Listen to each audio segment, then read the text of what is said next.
Hi,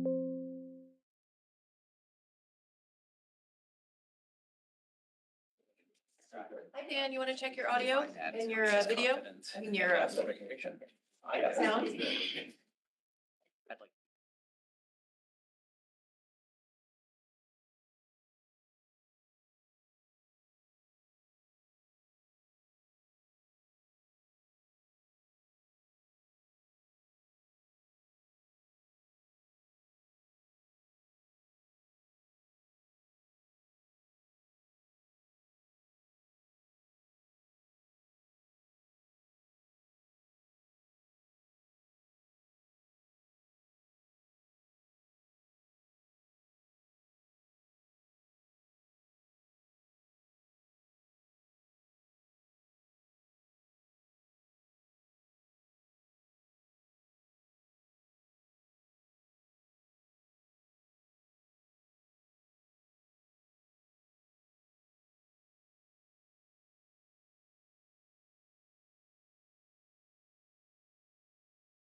Good evening. I'll call to order this Fairfield Plan and Zoning Commission special meeting for May 6, 2025. Start with our meeting minutes, April 22nd and April 29th. I will abstain from the 29th. I was not here that day. Can I have a motion on the items? Priscilla? Approve. Is there a second? Commissioner Harrison seconds. Yep. Commissioner Corsillo, Commissioner Harrison, Look good to me. Thank you. Commissioner Levy, did you have something? No, not on the minutes. Okay, thank you. Any comments or questions from the commission? As I said, I'll abstain from the 29th since I wasn't here.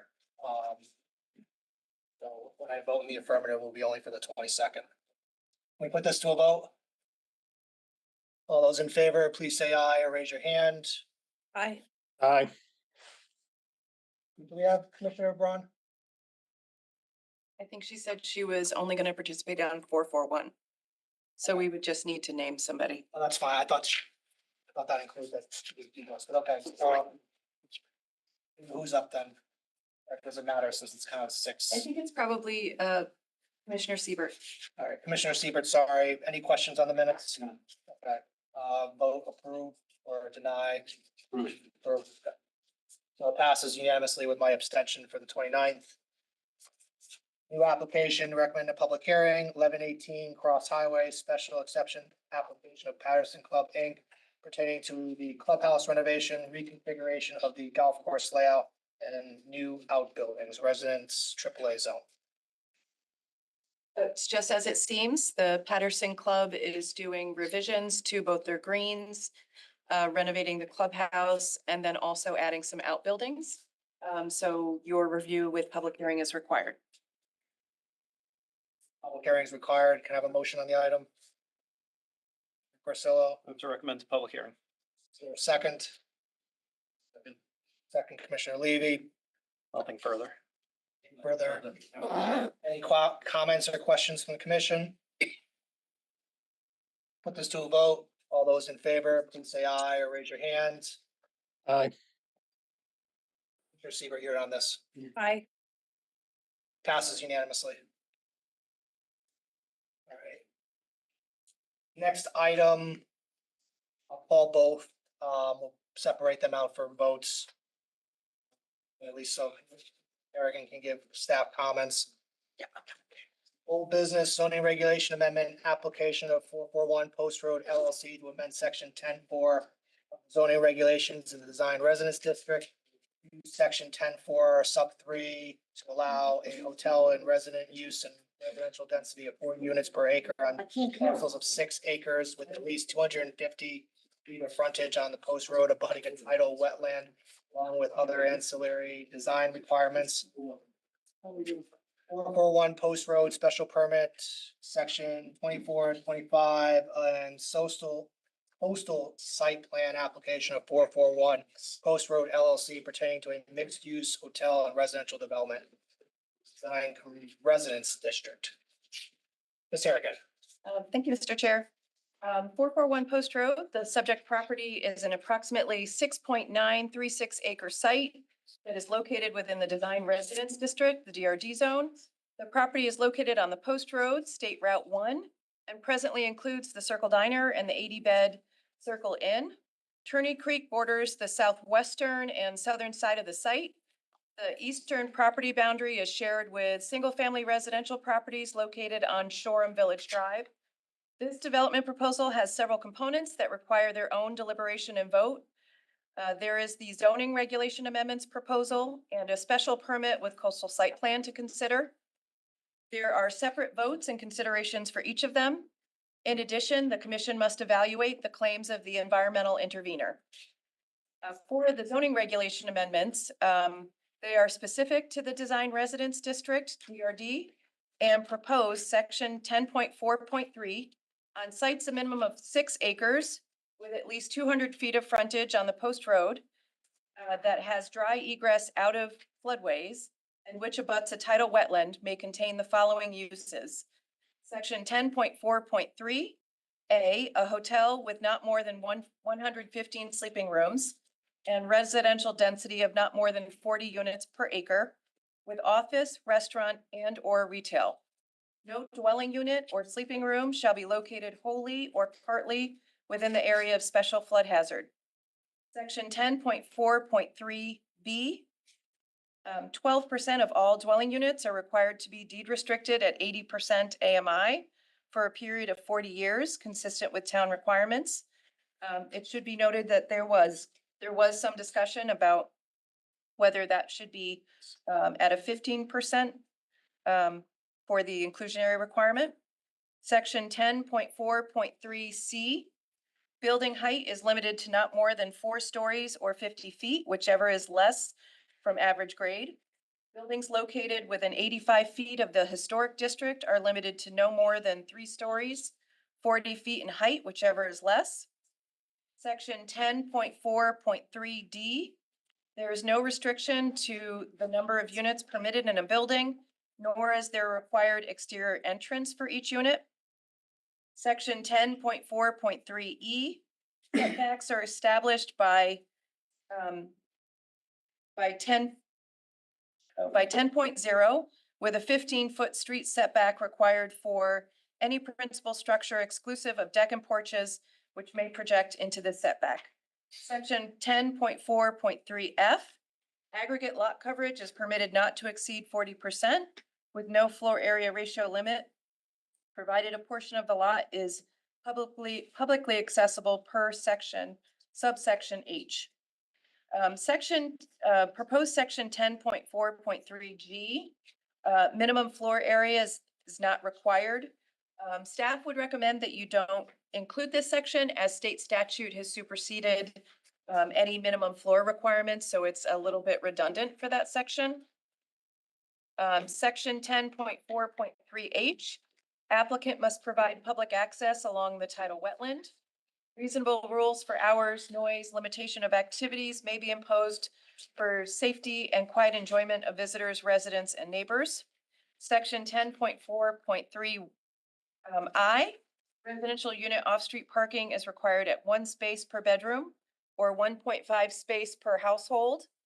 Hotel parking is required at 1 space per sleeping room.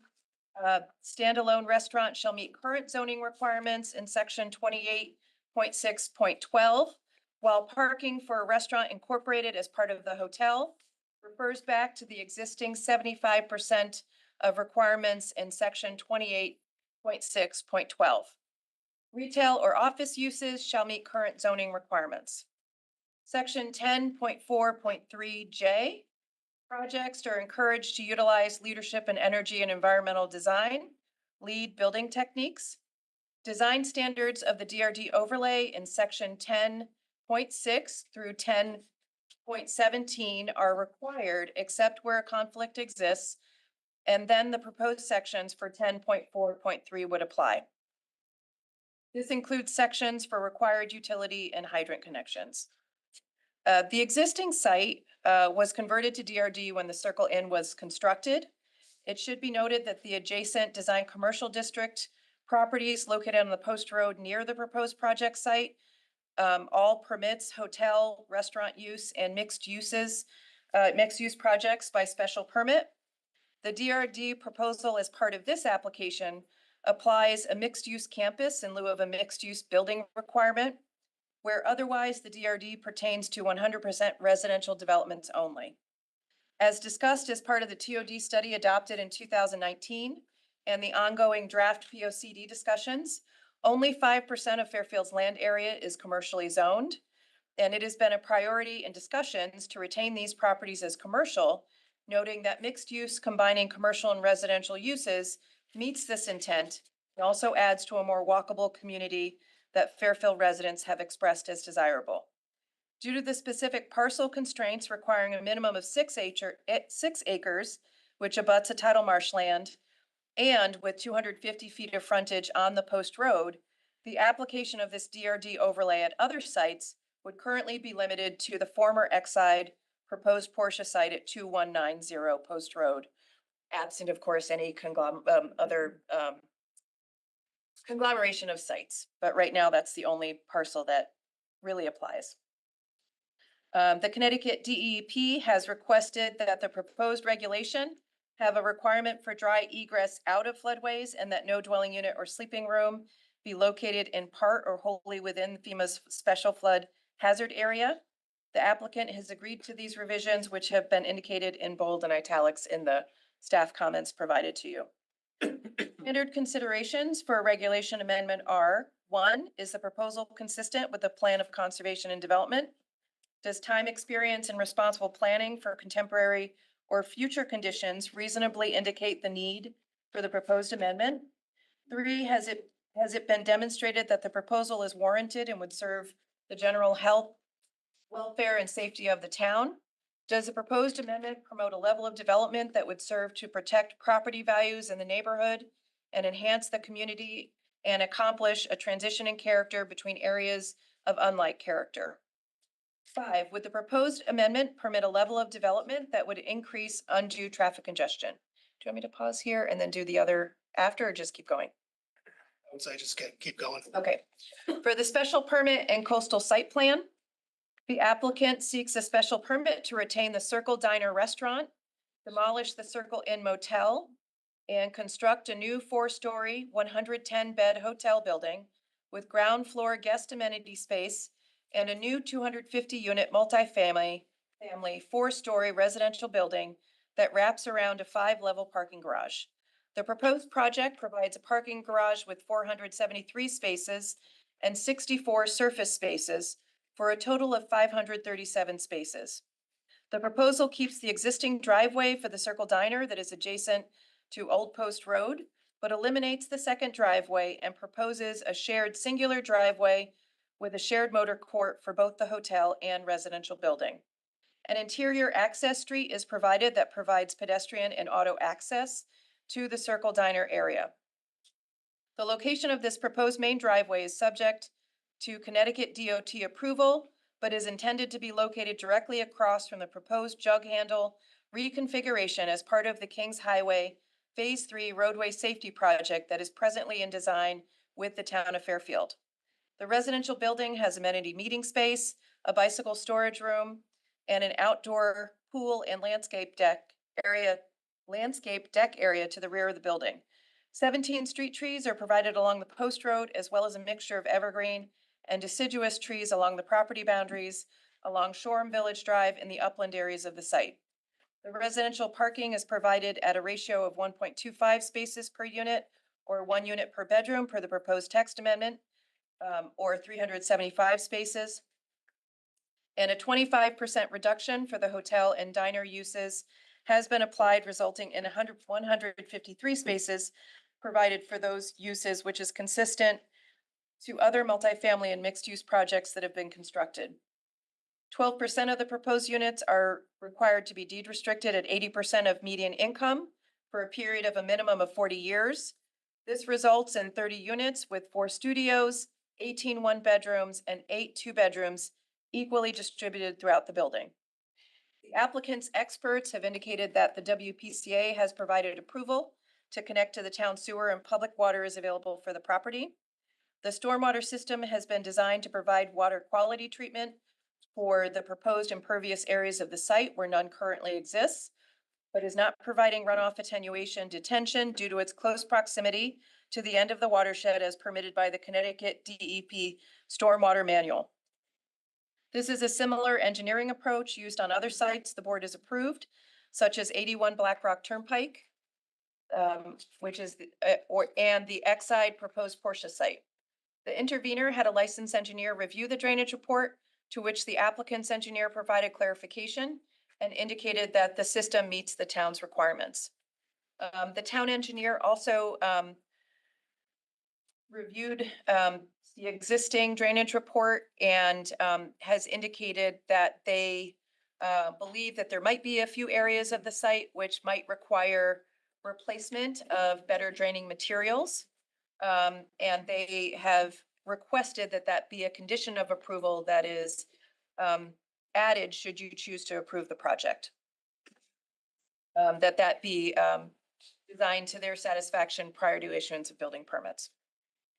The applicant's traffic consultant has determined that the proposed traffic volume generation does not negatively impact traffic congestion on the post road, and the proposal meets sightline visibility distance requirements. The applicant intends to align the primary driveway of the project with the proposed jug handle realignment, subject to town engineering review and Connecticut DOT approval. The fire code analyst for the project indicated that the project includes a full interior sprinkler system for the proposed new buildings, garage, residential, and hotel, and fire department access meets requirements with a reinforced grassy paver system that allows for access and turnaround at the back of the building. The landscape plan and the fire department had no additional comments for this proposal. The landscape plan provides enhanced screening and vegetation over existing conditions and adds over 280 trees and 430 shrubs, as well as other perennials and grasses. The applicant requested a site assessment via DEEP's natural diversity database process, which identified potential species of concern in proximity of the proposed project, for which the applicant provided additional potential specific areas where these might be located and mitigation strategies if they are encountered. It should be noted that many of the species of concern are in the downslope tidal marshland areas that are outside of construction disturbance areas. In response to concerns raised by directly adjacent residential property owners regarding the building architecture, the applicant submitted revised architectural plans and agreed to increase the fourth floor setback off the rear of the property facing Turney Creek by an additional 5 feet. Residents expressed concerns about the project's visibility, height, and proximity of the proposed new buildings, the number of residential units and hotel beds resulting in increased trips and traffic generation, and potential impacts to the Turney Creek tidal marshlands and the Ash Creek estuary system.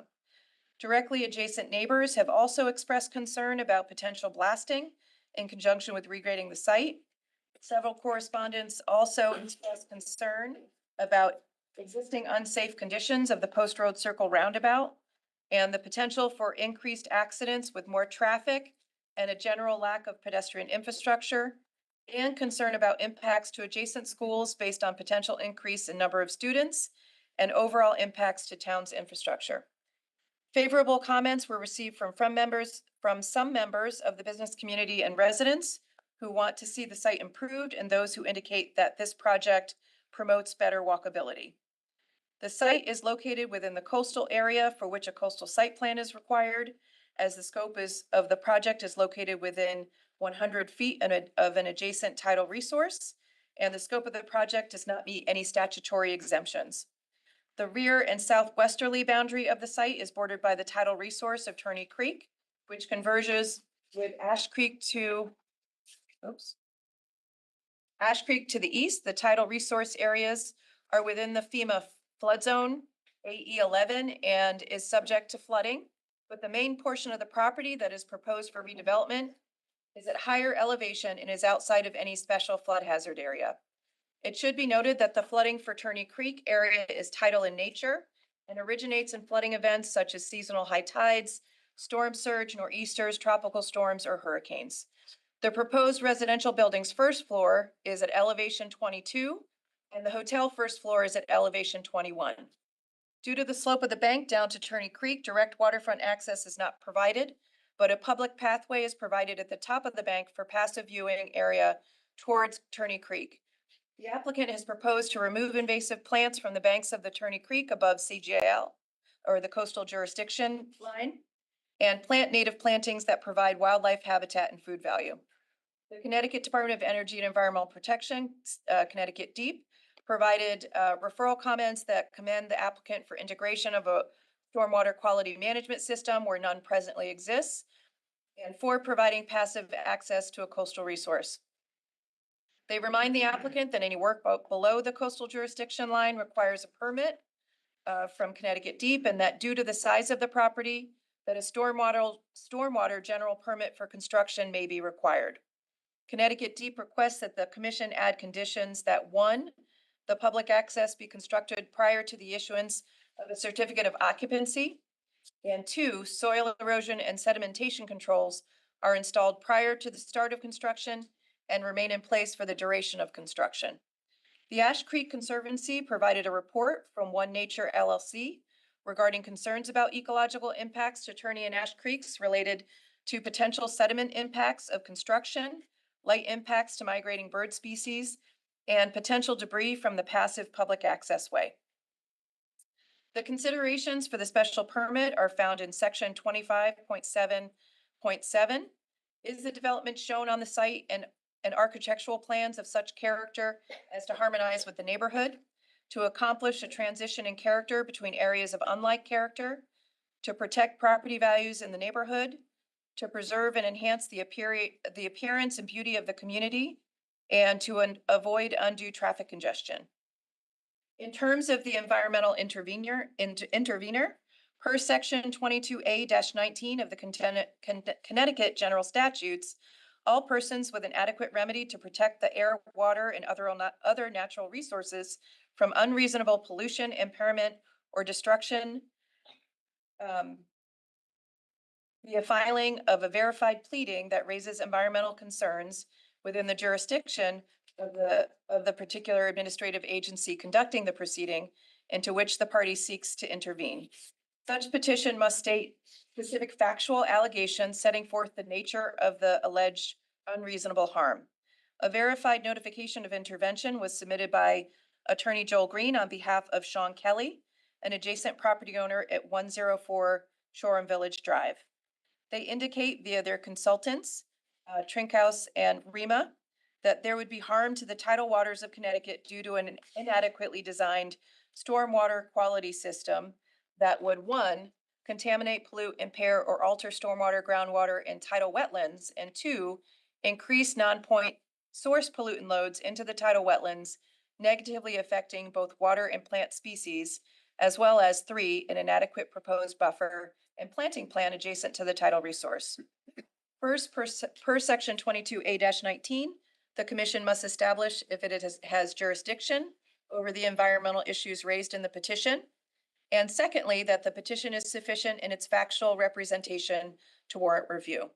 The burden of proof is on the intervenor to provide proof of the allegations in the petition that an unreasonable harm, pollution, impairment, or destruction will occur. The commission may not grant approval of the project if the agency makes findings of harm. That's all I have. Thank you. As far as the intervenor, should we make they assume we have to make a special vote on that. When is the proper time for that? I would think regulations first and then the intervenor. Well, depending on where we go with the regulations, but regulations and then probably I would say the intervenor and then if we go further, then the whole application after that. Okay, thank you. all right. So, thank you, Ms. Harrigan, for everything. We will take up votes on the regulation amendments first. I called everything together just so we can have staff comments on everything. But now we have to discuss the regulation amendments first. Like motion. Commissioner Corsillo, Move to approve the proposed regulations with the exception of section 10.4.3 G pertaining to the minimum floor area with the edits recommended by DEP. and that section you're exempting is what Ms. Harrigan had suggested because state statute has supersedes it or is dealing with it. Okay. Commissioner Randolph, I second the motion. Commissioner Corsillo. Beginning with the conditions for regulation change, I'll address those first.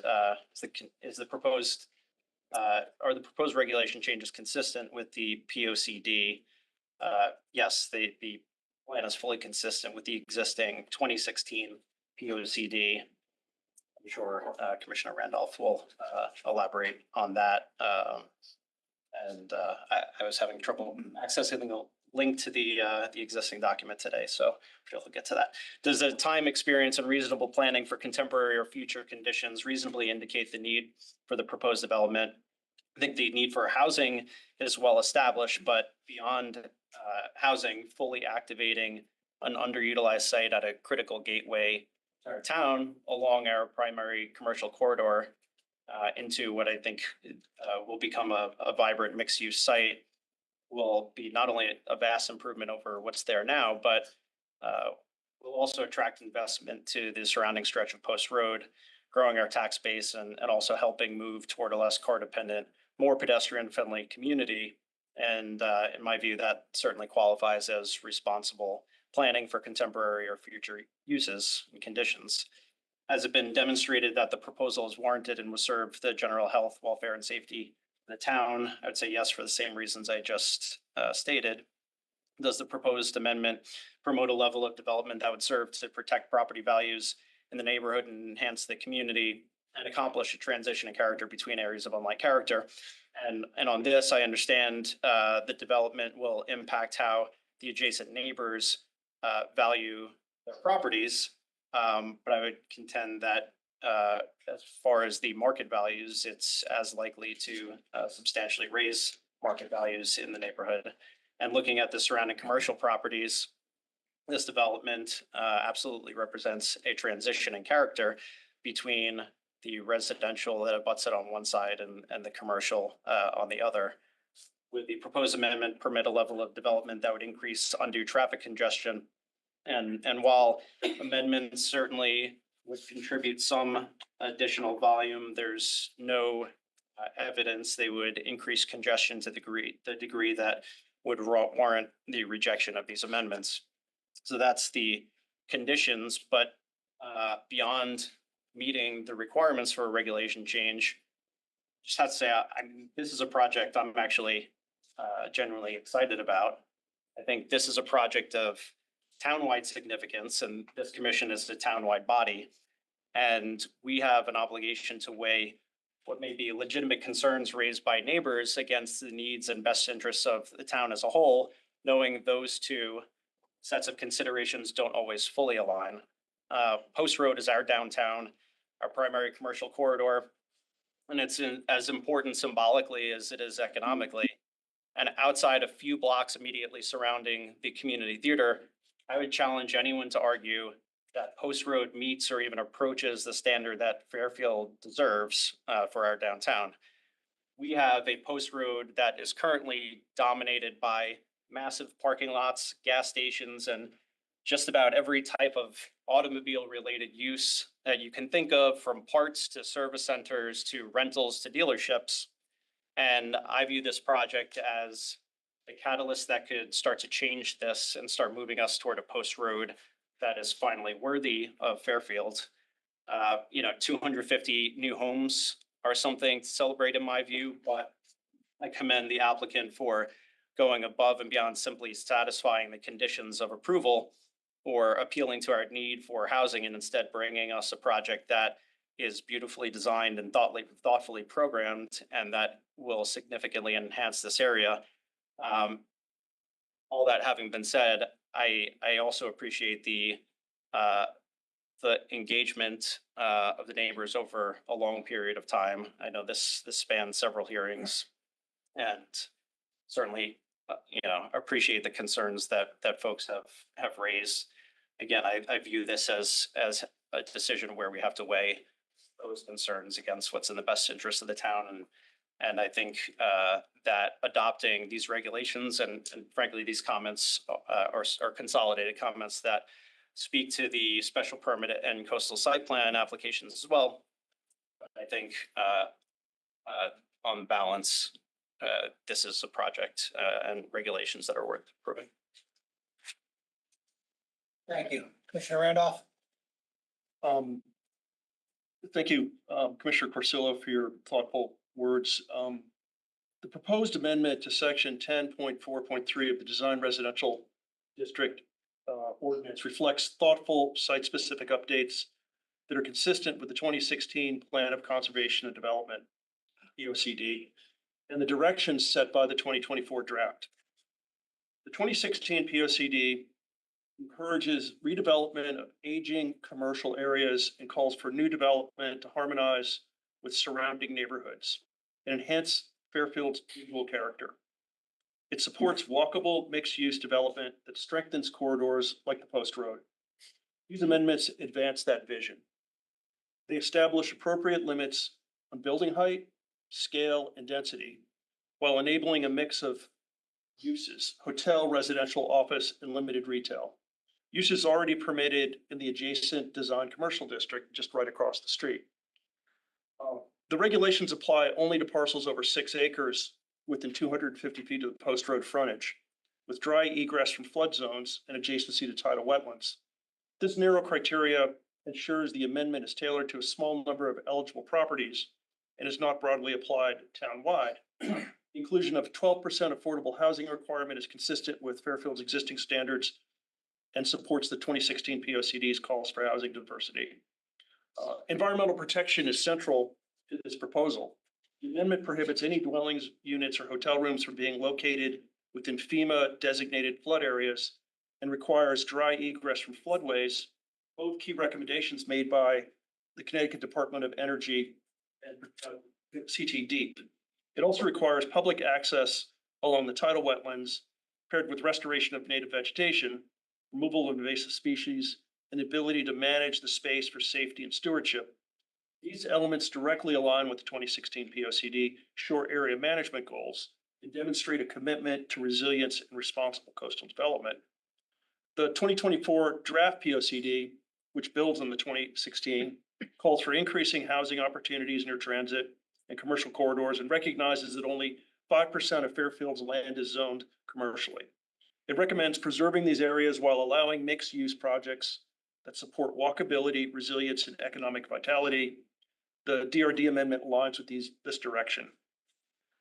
The amendments balance growth with environmental protection, expand housing choices where infrastructure exists, which is along the post road. We've seen a lot of applications, these 830Gs, that are not in areas that have these attributes. This location has the attributes that we would like to see, where we like to see growth because there's infrastructure. And it promotes the orderly transition of a key commercial corridor. It's consistent with past planning principles and reflect Fairfield's evolving needs, and the commission should adopt these amendments. Thank you. Commissioner Harrison, I see your hand up. Yep, thank you. Sorry, apologies for being remote again. My foot is still broken, unfortunately. But hopefully I'll be in person soon. I did want to make some introductory comments tonight. I know we have a lot to look at as we make our decisions, and I know they're hard. First of all, I do want to address what Commissioner Randolph just said. He talked about 830G. I do want to address this because seems to be the elephant in the room. There is an 830G application pending by the same applicant that we're reviewing right now for a 478 unit apartment building on the same site, which was filed right before we got a moratorium on April 1st. The applicant spoke quite a bit about its vision for the application that we're voting on tonight. And when I questioned that vision, because they seem to have two paths, 830G and this, and they said that was just filed as a backup plan. To me, it's distressing that 830G allows developers to file repeat applications at the same time on the same property. This not only doubles the workload for our commission, but in our staff and other town officials, but it makes it difficult to compartmentalize our consideration of each one. I know it does for me, and I'm sure it does for this commission. Most people see it as a threat, imposing extraordinary pressure on the zoning board, regardless of actual intent of the application and the applicant. And again, it's just hard to compartmentalize. The 830G should have no bearing on our decision tonight. It is not relevant in the slightest. Each application that becomes before us must rise and fall on its own merits. We must not be pressure into approving one application because a more intensive 830G application is pending. As we're all aware, 830G law prevents us from using our own zoning regulations, and on appeal, the burden of proof flips on us, not the applicant. But even so, the 830G is not a death knell for our commission's discretion. The fact that the public hearings take place means that if there is harm to public health, safety, or environmental resources, if that evidence is put into the record, then there are valid reasons to not deny or approve an application. I know the commission has denied other 830G applications in our history: Aqua Road, Berkeley Road, Beacon View, and Fairchild Berwick. Other applications we've approved with conditions. So I just want to urge this commission not to think about the threat of an 830G before that hearing has even started. So I just want to make sure that we're deciding on this application on its own merit. Um, and then just to the regulation amendment, I think I obviously see things differently, and I wonder if I was at the same hearing as I was with Commissioner Cursillo and Randolph. Just to go over those considerations for a regulation amendment, is a proposal consistent with the POCD? The short answer is no. I first want to point out that the draft update to the POCD is currently being discussed has no bearing on this discussion. The applicant brought it up several times, the POCD that we're currently considering. I disagree with the applicant who stated that the new POCD, the one that has not been adopted yet, could be adopted before this is approved. There's only one POCD at a time, just like there's only one president, and only the 2016 POCD exists.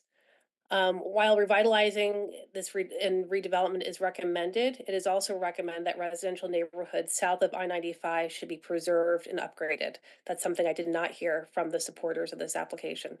The location is south of I-95, and nothing about this amendment will serve to upgrade the local neighborhood of Turney Road, Turney Creek, and Shoreham Village, which are on both sides of the development.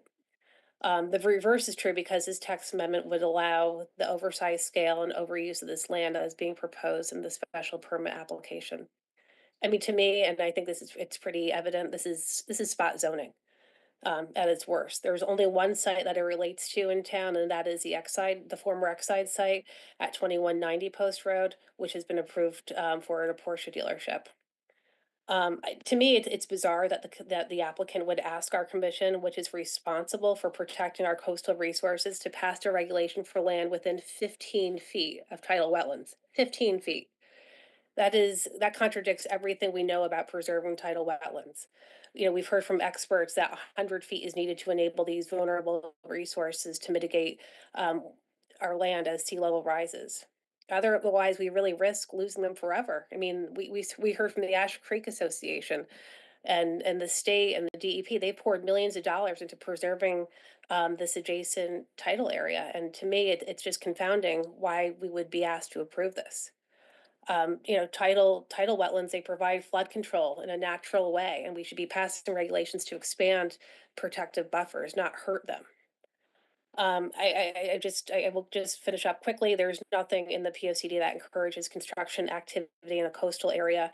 In fact, the 2016 POCD says that Shore Area Management Plan, which makes these recommendations, acknowledges the value and the need for heightened protection of our resources.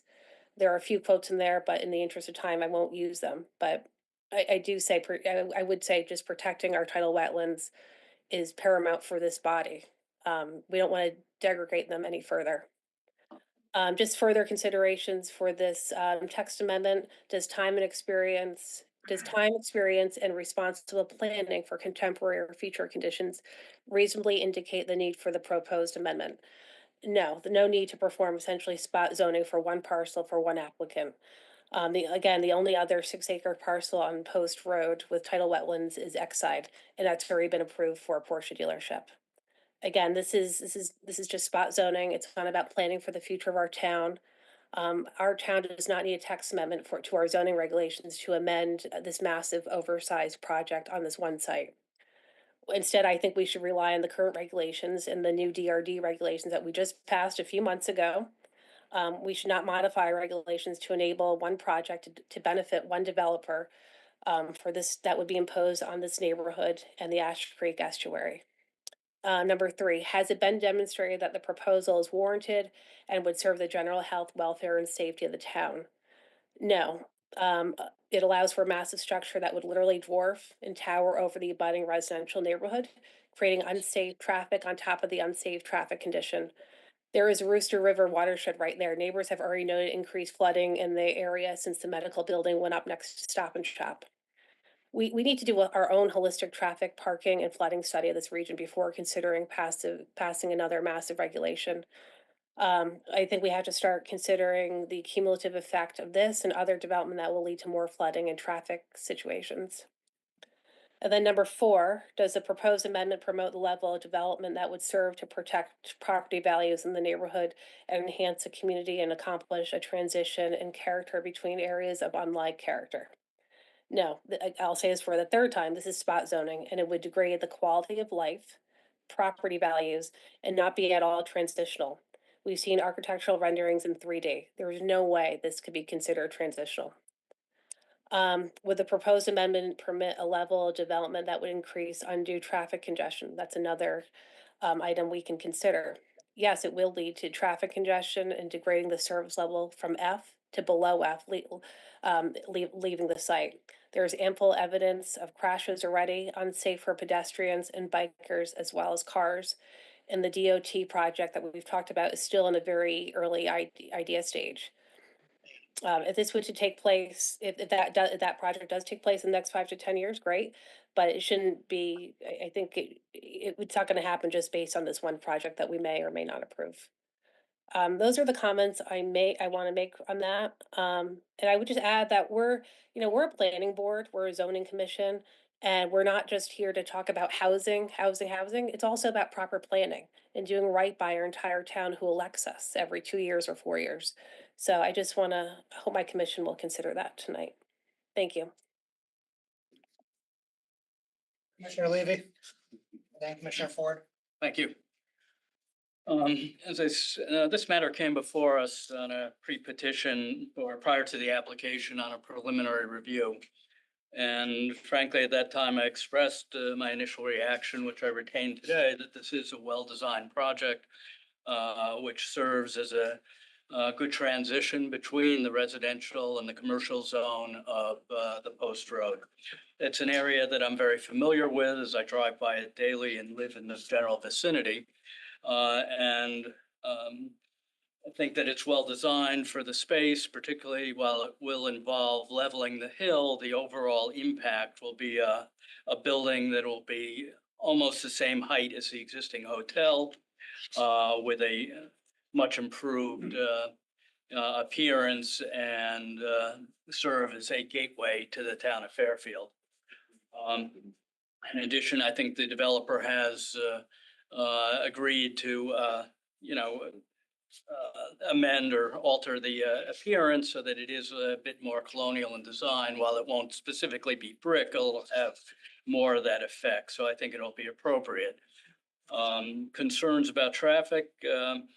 Again, we've heard a great deal about ingress and egress, but that's largely, I think, will be addressed by the Connecticut Department of Transportation. For instance, it may well be that at that time, they may make it one way in and one way out on the old Post Road.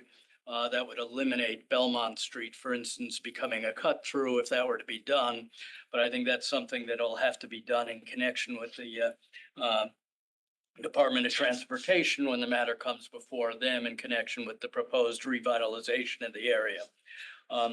In terms of the issue of the applicability of this to this parcel or other parcels in town, yes, these proposed amendments do come in front of us in connection with this particular application, but they are not site specific as referenced by Commissioner Randolph, whose comments I do agree with. Other than that, they would equally apply to the Porsche area, is my understanding. Which, should there ever be a change in zone or a change in use, I should say, these provisions would be equally applicable there. And the record will reflect that in connection with that application, I also indicated at that time that I would have preferred to see a mixed use project on that site, as is the case here. But again, their proposal was consistent with the zoning regulations, but these amendments, should they be approved, would be equally applicable there. And they would run with the property should the Porsche ever vacate or should there ever be a change in use for the future. In addition, it is conceivable that there might be other sites in town where, through various purchases and consolidation, would meet the 6 acre roughly requirement for this. In terms of the environmental impact, I think overall, it'll be a vast improvement over anyone driving by and sees what's there in the wetland area and how it's been degraded over time. I think this will be an improvement, and I note that Connecticut Deep has indicated that they commended the applicant for the stormwater quality management system where none presently exists. So based upon all those factors, I will be voting in favor of the proposed amendments to our regulations. Commissioner Ford? Thank you, Mr. Chair. I hate to agree with Commissioner Levy, but I do agree with many of his comments. But I just want to begin with just a little bit of background and history. I think the developer of this site purchased the circle in about 10 years ago, if my recollection and research serves me. And at that time, this site and the hotel was falling into disrepair. It was becoming a site of criminal conduct. It was becoming a place where, I mean, I won't be more specific, but in my professional life, I had some clients who were involved in criminal activity at that location. So I commend the, this is 10 years ago, but we're lucky that he purchased the property and he invested a lot of money into renovating it and improving it. But I think I agree with Commissioner Levy. Once again, there's a better use for this site. And I think the design and the application is well thought out. And I think it's going to be a very good project once it's done.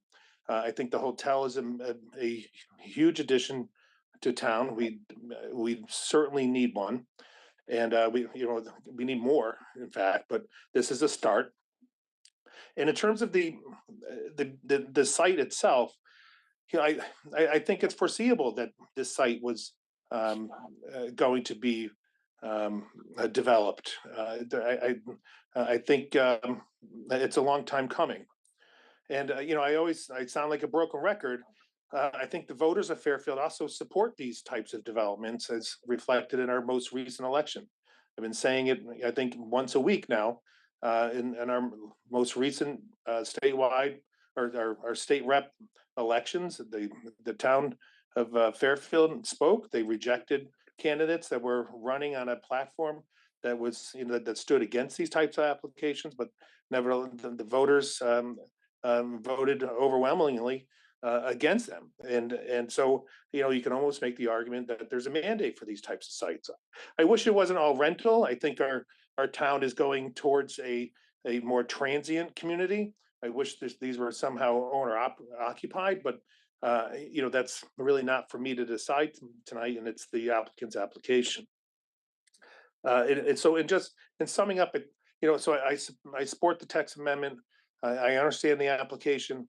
I understand the frustration of the neighbors most close to the development, and I hate to agree with Commissioner. I think Corsello said we have to, balance the impact on the the local neighbors with the entire town. I think this brings a major asset to our town that will spark additional development. Thank you, Mr. Chair. Thank you. Commissioner Braun, do you have comments? Yes, I have some brief comments. First of all, I want to say I agree with everything Commissioner Harrison said.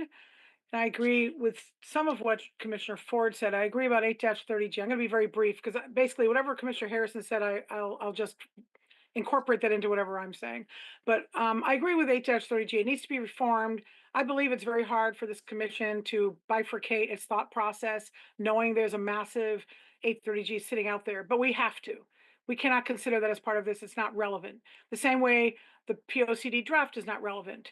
I don't care if it gets approved in the next 3 months, 6 months, or 10 months. It's not approved now. We haven't adopted it.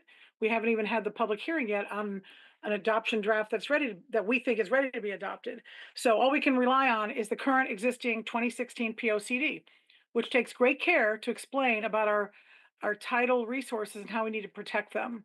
And it's just shocking as well that this text amendment directs massive development into areas that abut a tidal wetland. Why would we do that? That makes no sense.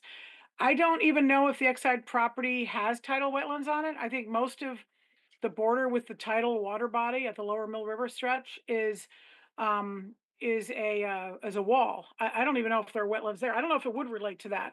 I believe it is spot zoning, but aside from that, how can this commission, we're the ones responsible for protecting our coastal resources.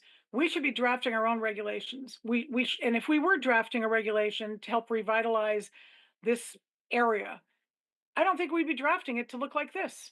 I don't think we'd be going against entire neighborhoods and saying, we don't care about your neighborhood. It's a throwaway. We don't care that we're going to allow height on top of a hill. First of all, blasting into rock that your house is built on. Secondly, it's still going to be up on a hill, 5 or 6 stories tall. It's going to tower over it, no privacy. It's going to affect views, light. It's going to affect property values. There's going to be noise. It's filling up the entire space. I don't think we would draft a regulation saying that if we decided on our own that we wanted to draft a regulation to revitalize a certain area. And I think we should take up our own regulations and not rely on applicants to do it. We don't have to do this, and we shouldn't do it. Just a couple other points. So I don't think it is consistent with the POCD. The POCD does not direct us to invade our tidal wetlands areas with massive overdevelopment. It's simply not responsible just to help one application. It wouldn't, allowing this project here, which is basically what this text amendment is doing, would enable a very unsafe traffic situation on a history of unsafe. So while we can't require them to fix the current traffic situation, they would be adding worse safety issues to it. So it wouldn't protect property values. It would not provide a transition. You've got regular looking houses downslope and a massive superstructure that we saw on one of the a couple of the neighbors had, it looked like a very accurate rendition.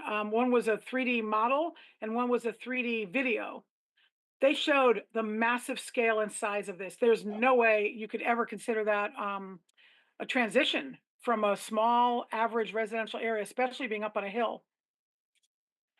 And I think it would increase traffic congestion just based on what Mr. Barabbas, I don't think I'm saying his name right, Barabbas said. It would, I think the applicant admitted to it. It would increase the wait time to make a turn to, I think, 1.5 minutes, which would create an extra traffic situation.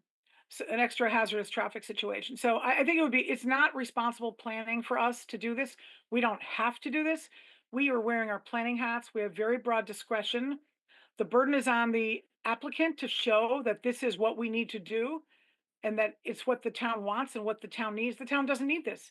The town could use a regulation that allows revitalization or, renovation on a much smaller scale, something that fits into the community there. This is completely wrong, irresponsible planning. So there's no way I can support it. Thank you. Thank you. I'll be supporting the application.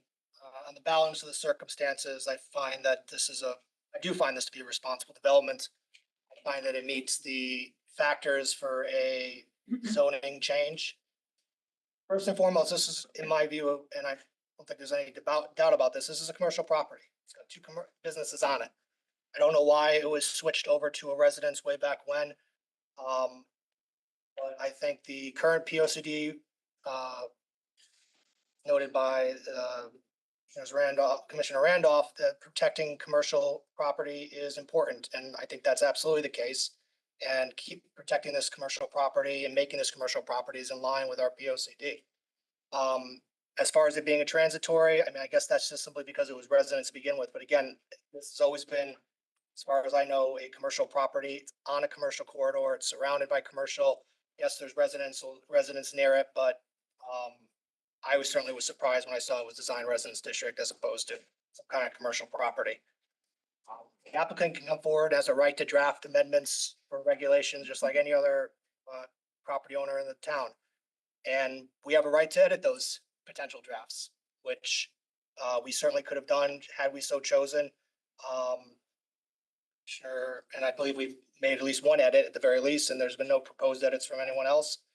As far as environmental, both our town engineer and Connecticut Deep have approved this. It's certainly an improvement over what's currently there. And I think that is a net positive without a doubt. I agree with Commissioner Levy about spot zoning, and that this is, well, certainly dealing with the specific site of this, it is not spot zoning. There's at least one other use, one other property that could be used for. Yes, it's been approved for Porsche, doesn't mean it's gonna be built. And even if that happens, it can certainly be used by this others by in the future, and noted accumulation of other properties could do this as well. I mean, the regulations deal with wetlands, and so obviously not going to apply to a lot of properties to begin with. Keeping the hotel, keeping the diner, I think is good for the town. Certainly an increase from the current situation. I believe the traffic is not going to be detrimentally impacted by the. I credit the town. Excuse me. I credit the applicant's traffic engineer. I mean, I'll just conclude by saying this. I think effective planning requires at least a consideration of all the options that are available to a property owner, not just what the regulations will allow, or even the current the draft regulations of what they're proposing, but the alternative being a potential 830G. So, yes, this application should stand on its own, but I think it's somewhat of the proverbial ostrich with his head in the sand to think that when we're considering regulation amendments, that an alternative of an 830G application is not there. And obviously, it's here now. It had to be here because of the moratorium. They had the right to put that in beforehand. But even putting the 830G application aside, I find that, at least in my view, that these regulation amendments are responsible development, responsible planning, and I would approve them. Anything further? Can we put this to a vote? All those in favor of the motion, do we need to say it again? It was the motion to approve, but exempting one, the 10. Exempting 10.4.3 parentheses G. All those in favor, please say aye or raise your hand. Aye. All opposed? Aye. Aye. Commissioners Harrison and Braun opposed. Thank you. Next will be the intervenor petition, correct, Ms. Harrigan? Yes. And that can you just briefly address what the standard is for that again? So first you have to determine that you have jurisdiction over the areas where the harm is claimed.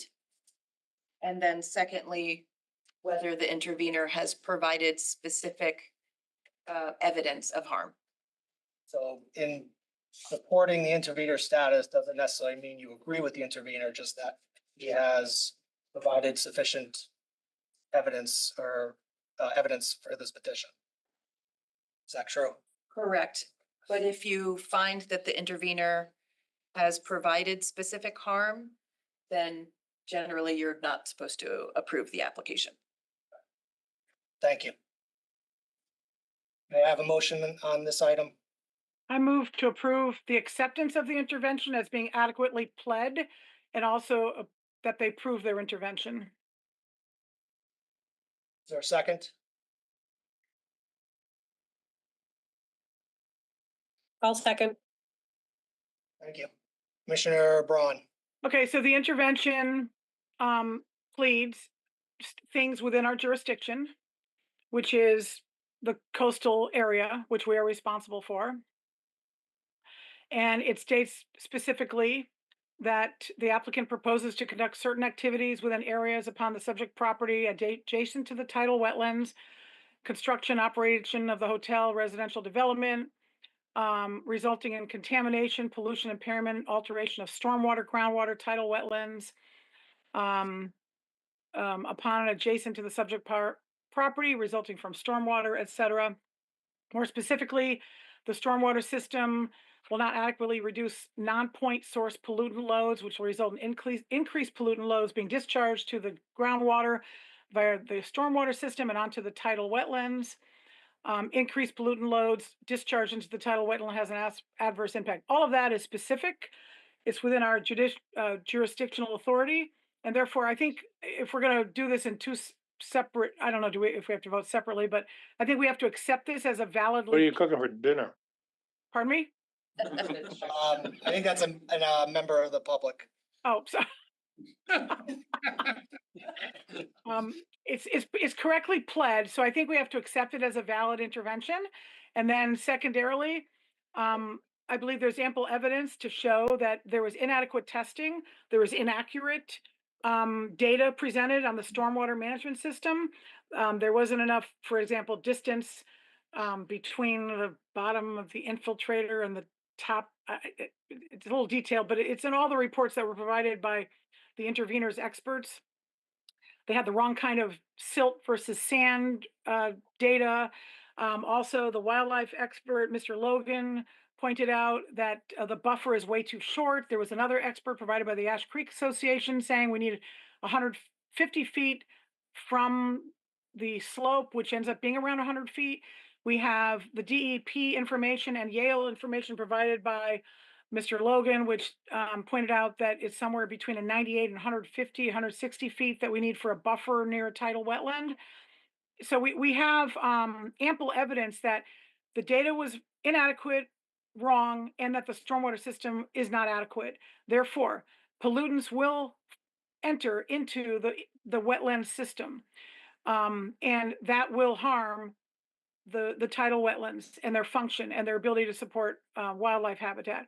We also have an anomaly where the applicant failed to do any type of wildlife survey on the adjacent wetland, and only mentioned 2 that existed, but actually 7 exist, 7 listed species that the DEP found exist on the abutting area.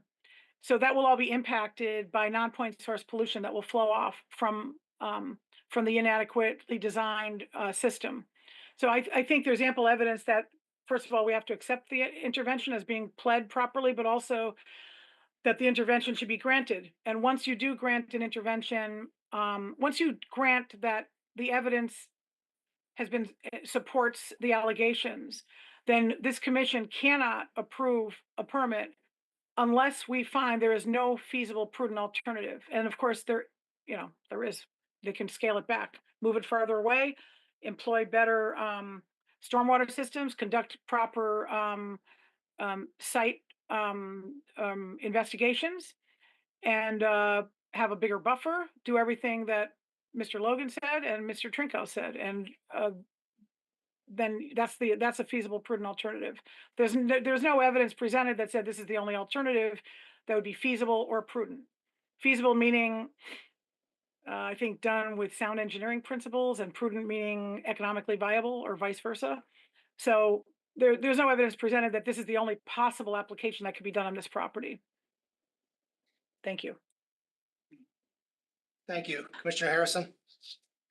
Thank you. I think Commissioner Braun said it very well, and I don't think I need to add anything to that, but I think the applicant has made vital arguments on why they should be granted this. So I hope the commission will approve it. Thank you. You mean the Thank intervener? The intervener, that's why I meant the intervener, sorry. Sorry. Thank you. Levy?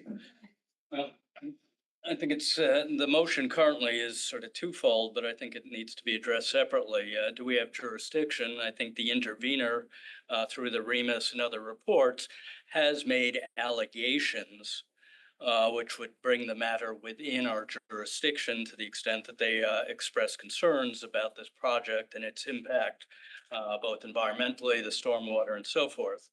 But then we have the separate issue as to whether or not they've carried, whether they who bear the burden of proof have provided sufficient evidence of impending harms that need to be addressed, or that would preclude the existing development.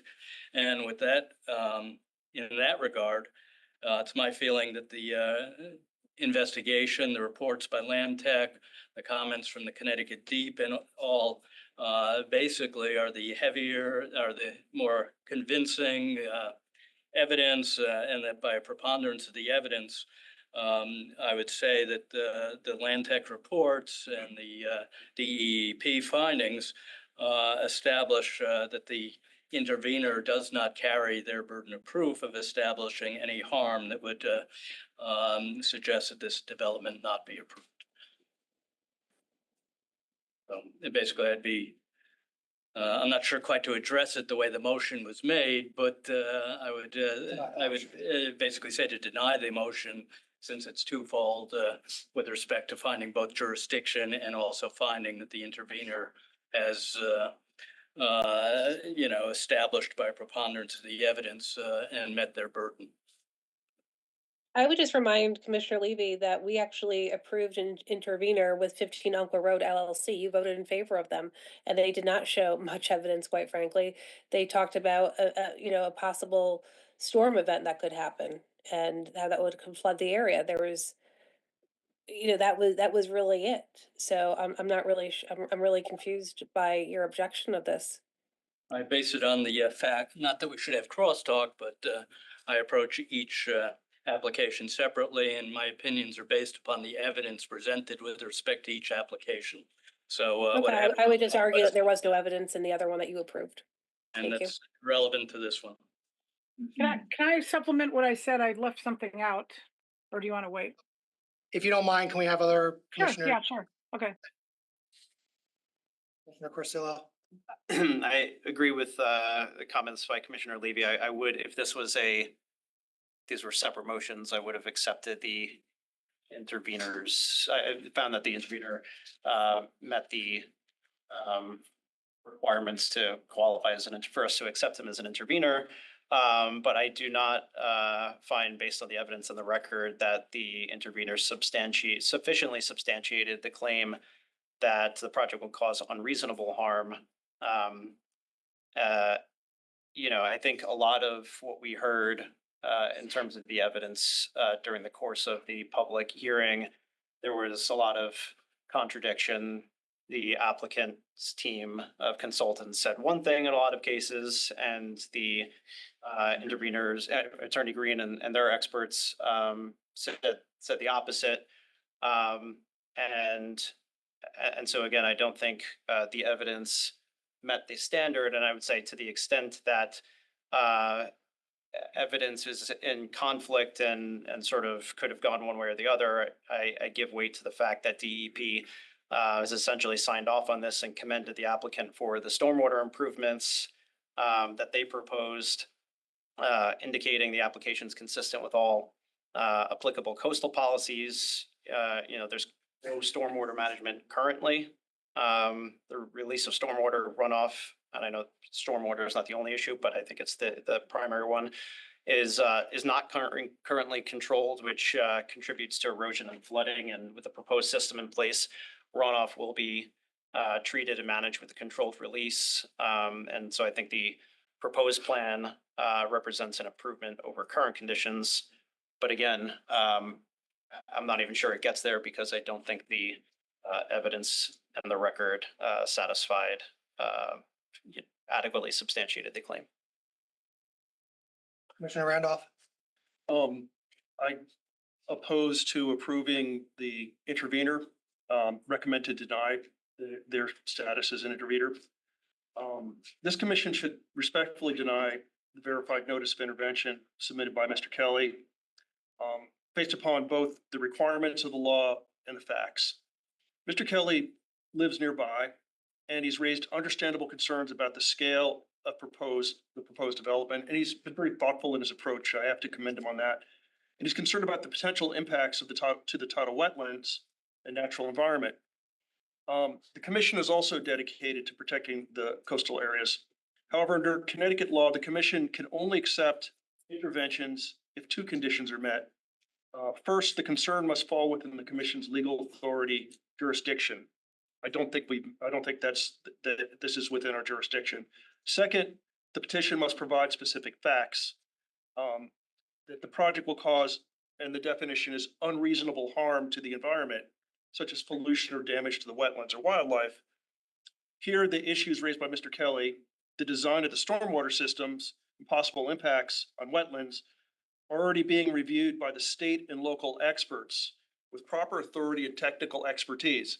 Now, I'm a licensed professional. I work with wetlands engineers, civil engineers regularly. I am not qualified to do this, and neither is this commission. We are overstepping our authority every time we try to design, step into the design of a civil system. This is not our responsibility. Well, our responsibility is to ensure that the state and local experts with the proper authority and technical expertise have properly evaluated this. We should not be designing these systems or working on these technical matters. Just as lawyers shouldn't be their own counselors. So the DEEP, which oversees these activities and has expertise, has reviewed the proposal and did not find evidence of harm. Just want to emphasize that DEEP has the authority. They did not find evidence of harm. In fact, DEEP acknowledged improvements over the existing conditions with the new stormwater management system. There is no controls there now, and there will be. And of the native plantings. They also reminded the applicant of their legal responsibility to get DEEP permits for any work near the water. So the developer has to have permits before they proceed. And they're a responsible developer and will not proceed until proper permits are issued. So there are safeguards there. The town's engineering staff also reviewed this. The town's engineering staff has expertise. We do not. While Mr. Kelly's consultant expressed concerns, the applicant's licensed engineer responded with technical clarifications that the stormwater system will meet the town's requirements. So there were technical issues raised. The town engineer said that they will meet those requirements. Based on the record, there's no evidence showing that the system will cause unreasonable pollution, harm water, plant life. And while the concern is valid, the law requires more than a possibility. It requires clear and specific evidence and likely environmental damage. The law limits the commission's review to the areas where it has jurisdiction. We don't have jurisdiction here. Issues involving tidal wetlands and flooding are handled by DEEP and the wetlands agencies, not by the commission. For this reason, the commission cannot consider those parts of the petition, even if it wished to. For all these reasons, while Mr. Kelly's concerns are sincere and thoughtful, the legal standards for intervention under statute 22A19 have not been met. The commission should therefore respectfully deny the petition. Thank you. Yeah, Commissioner Ford, do you want to jump in, or can Commissioner Braun re-engage? Commissioner Braun, go ahead. Okay, clearly tidal wetlands and the coastal area is within our jurisdiction. That's why we are responsible for implementing the coastal site reviews. So that's within our jurisdiction, and that's what this is about. This is about the tidal wetlands that are abutting this property and whether or not stormwater system is adequately designed and will adequately protect those wetlands. That's within our jurisdiction. Whether or not other outside agencies that are not responsible for regulation weigh in, that's a separate issue. That has nothing to do with what our jurisdictional authority is. And by the way, we don't have a whole lot. From engineering, I see one item dated February 21st from Jim Wendt to Andy, to the applicant's engineer copying Bill Hurley. All he said was, I discussed this with Bill Hurley. He's having trouble with his email, so I'm sending this message. Can you provide a letter similar to what was done on 81 Black Rock Turnpike to discuss whether or not we should provide detention due to location within the watershed? Bill is suggesting a couple of additional deep test holes to verify the separation distance from the bottom of the drainage system. This is like triple hearsay, okay? We don't have anything from engineering that I could find. So that's the review we got from engineering. From DEEP, we have a report, and somewhere in that report, it says, thank you for reducing the impervious surface. I don't know what that means. The applicant himself admitted we're increasing the impervious surface by over an acre. I think 49,000 square feet. An acre is 43,000 square feet. So I have problems with that. And by the way, those are just advisory guidance. They don't do our work for us. We do our work for us. We have experts in the room that came and testified. We could have gotten our own expertise. The intervenor provided several experts. Ash Creek Association provided experts. All those experts said the same thing. You need a bigger buffer. 15 feet buffer to construction activity is not adequate for a tidal wetland. The tidal wetlands have to be able to migrate landward or they will be lost forever as sea level rises. They will drown. We will lose every single benefit they provide, including flooding absorption. So we also have very specific conclusions made by Mr. Trinkhouse that the stormwater system will not adequately reduce non-point source pollution, which will increase the pollutant loads being discharged to the coastal ecosystem, and especially nitrogen discharge will adversely impact and kill tidal grasses. The design does not comply with the DEP 2024 Stormwater Quality Manual, and the erosion control plan is not in compliance. We also have one from Dr. or Mr. Logan. I don't know if he's a doctor or a Mr., but he pointed out a whole bunch of other things. And the fact that you currently don't have a stormwater system does not justify creating something that won't work. The new one has to work. You're not building a massive super sized development just to create a stormwater system. The new stormwater system has to work, and there's no valid evidence that it works. The testing was not done right. It's not going to protect our offsite tidal wetland. There's a whole host of missing information listed in both the Trinkhouse report and the REMA report. That's the Dr. or Mr. Logan's report. Yeah, I guess he's an MS. So I read those reports. I'm not going to read them to you, but there's a lot of missing information. Without doing an adequate survey of the current conditions, we cannot conclude that there won't be harm. And in fact, we have 2 or 3 expert witnesses that say there will be harm from this. And that's our job. That's within our jurisdictional authority. So thank you. Thank you. Commissioner Ford, you or me?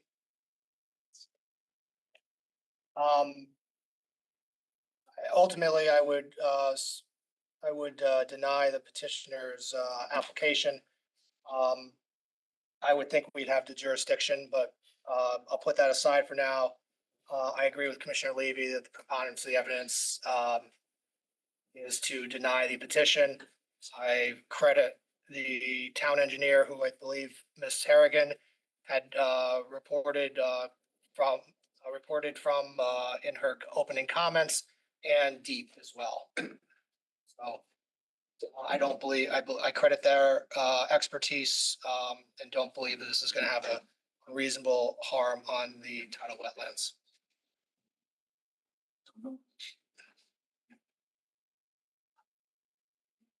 Final, any other comments, questions? Well, not questions, but comments. We put this to a vote.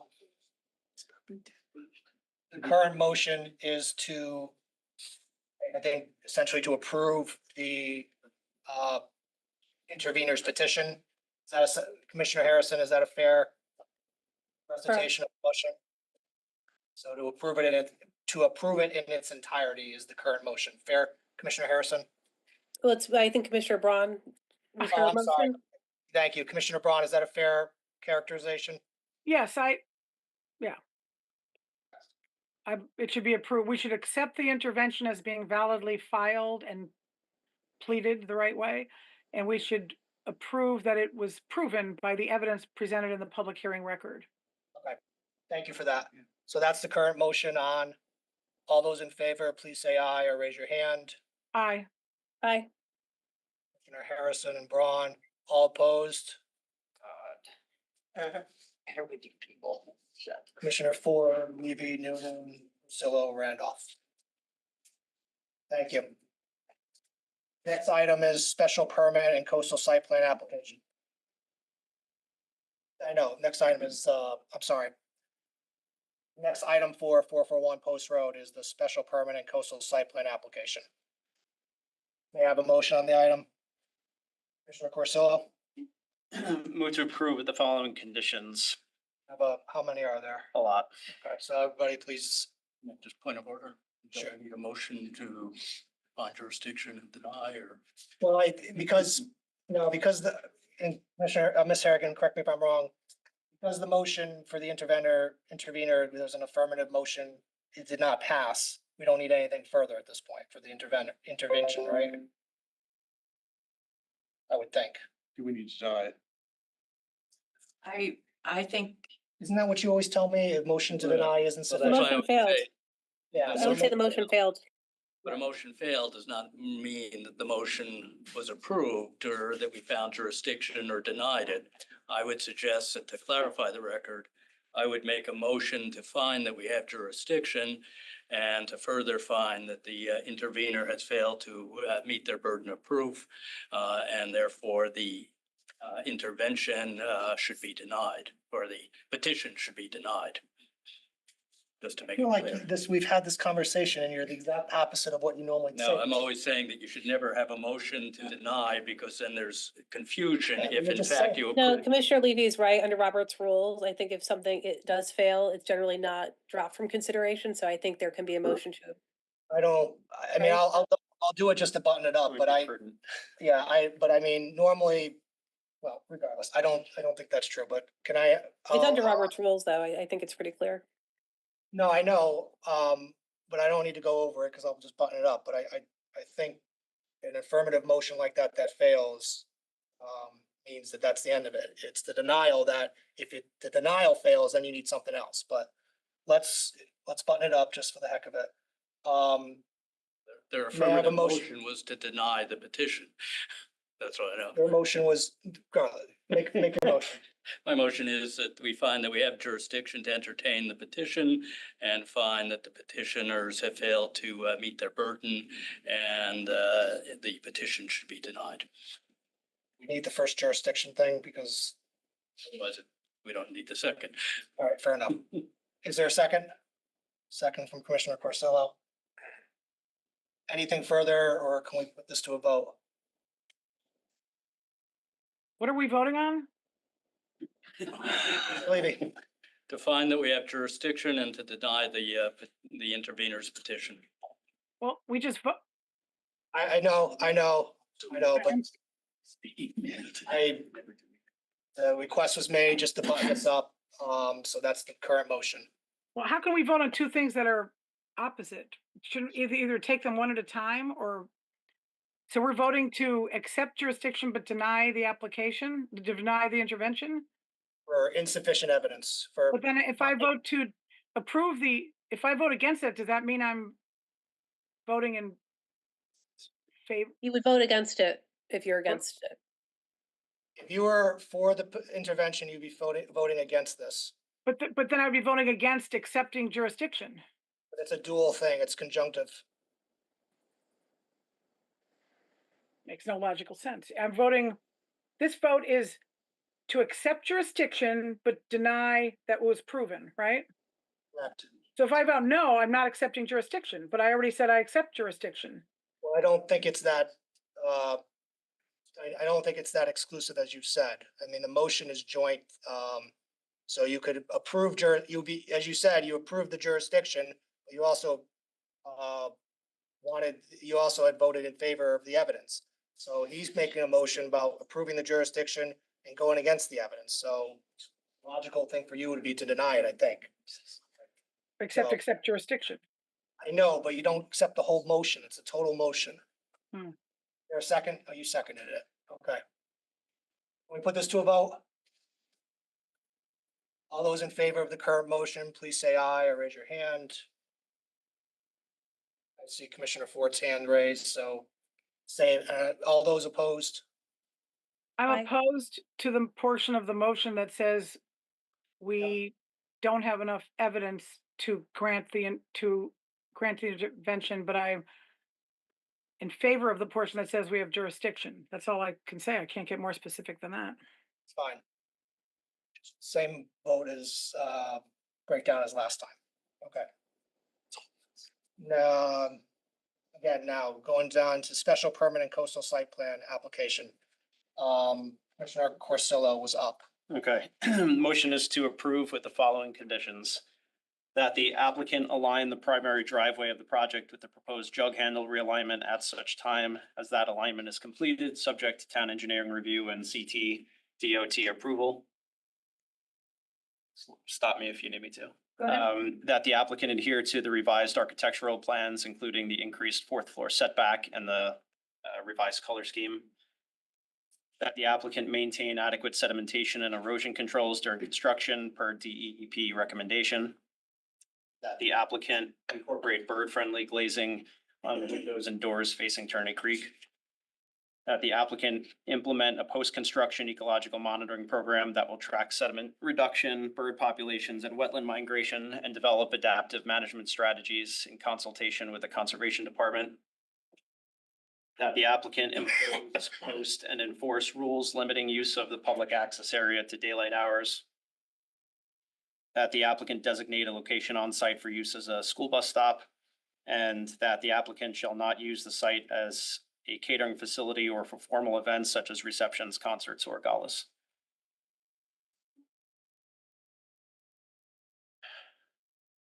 Thank you. Is there a second? Commissioner Randolph seconds. Commissioner Corsillo. I think I made consolidated comments before, so I don't have anything to add. Incorporating what you previously said, Commissioner Randolph. The proposed redevelopment, new 250 unit multifamily residential building. And the 110 bedroom hotel maintaining the Circle Diner warrants approval. This project reflects the adopted goals of Fairfield's 2016 Plan of Conservation and Development. And I just want to emphasize that the adopted goals of 2016 and we've been discussing the 2024 draft POCD for 7 years. And this aligns with not only what we've done in the past, but what we intend to do in the future. And but for receiving comments, we would be discussing and our schedule, we would be, there's support of the 2024 POCD. The project site is a corridor long identified for reinvestment. The scale and intensity of the development, 4 stories of housing wrapped around a parking garage and a modest hotel are consistent with the intended use for the area and will replace an obsolete motel with mixed use, providing housing, lodging, and incremental tax base and public access to coastal resources while retaining the diner. It's worth noting this stretch of Kings Highway is the focus of this safety improvement project. And it's currently in design by the town and the DOT. And there's a second pedestrian improvement along Kings Highway. The proposed development aligns its driveways with that future infrastructure and removes multiple conflict points, thereby supporting long-term traffic management goals. It was mentioned that there'd be a 1.5-minute delay. I did not hear anything of the sort, 1.5 minutes coming out of the driveway. And while the site does border smaller scale and a very attractive established residential neighborhood at Shoreham Village, the post road has been said before, is Fairfield's and the region's commercial spine. It's a suitable location for mixed development. The proposed design steps back from the Turney Creek edge, provides improved screening as requested by the neighbors, and includes public coastal access. This project complies with the specific sections of 2016 POCD, section 3.2, community appearance. It supports revitalizing aging commercial areas, maximizing the value of underutilized land, and enhancing community character through better design. And this is from 2016, section 3.2, housing, encourages increased housing diversity through infill. A site such as this along a major transportation corridor. And there will be 30 affordable units included in this proposal that are deed restricted for 40 years, which are much needed. The site design meets environmental objectives found in Chapter 4 of the POCD, 2016 POCD, with development located outside of the FEMA floodplain and extensive habitat restoration. Although the 2024 POCD hasn't been adopted, it builds directly on that direction. So this project does align with what we envision. And I know I'm going to get feedback that we haven't adopted it yet, but it does comply with 2016. But we are all in agreement that we need mixed use reinvestment in areas that are dilapidated. Hotel would qualify as such. In short, this is a thoughtful, well-designed redevelopment on an appropriate site that aligns with both past and proposed planning policies. It enhances the town's economic base, improves circulation and access, and delivers public benefits, housing infrastructure, and coastal restoration. Approval is consistent with Fairfield's long-range vision and should be granted. Thank you. Commissioner Harrison. Oh, thank you. So the conditions for the special permit, which we're on, correct? Yes. Yeah, so the conditions that are found in 26.77 is a development shown on the site and architectural plans of such character as to harmonize with the neighborhood, to accomplish a transition in character between areas of unlike character, to protect property values in the neighborhood, to preserve and enhance the appearance and beauty of the community, and to avoid undue traffic congestion. Again, the answer to all these criteria, in my view, is no. I repeat my comments from the text amendment and add a few more thoughts here.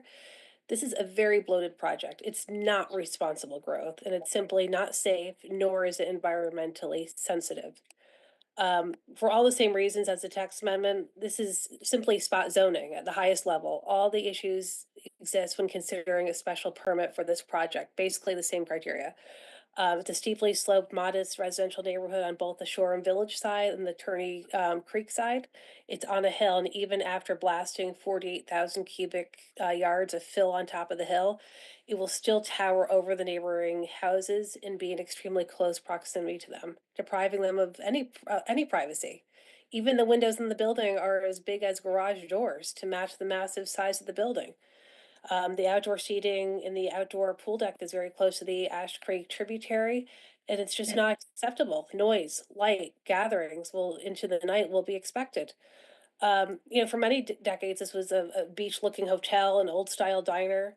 I agree that it is time for an upgrade, but there's a way to upgrade the current hotel, even expanding it, but in scale that would truly enhance the area rather than just overwhelming it.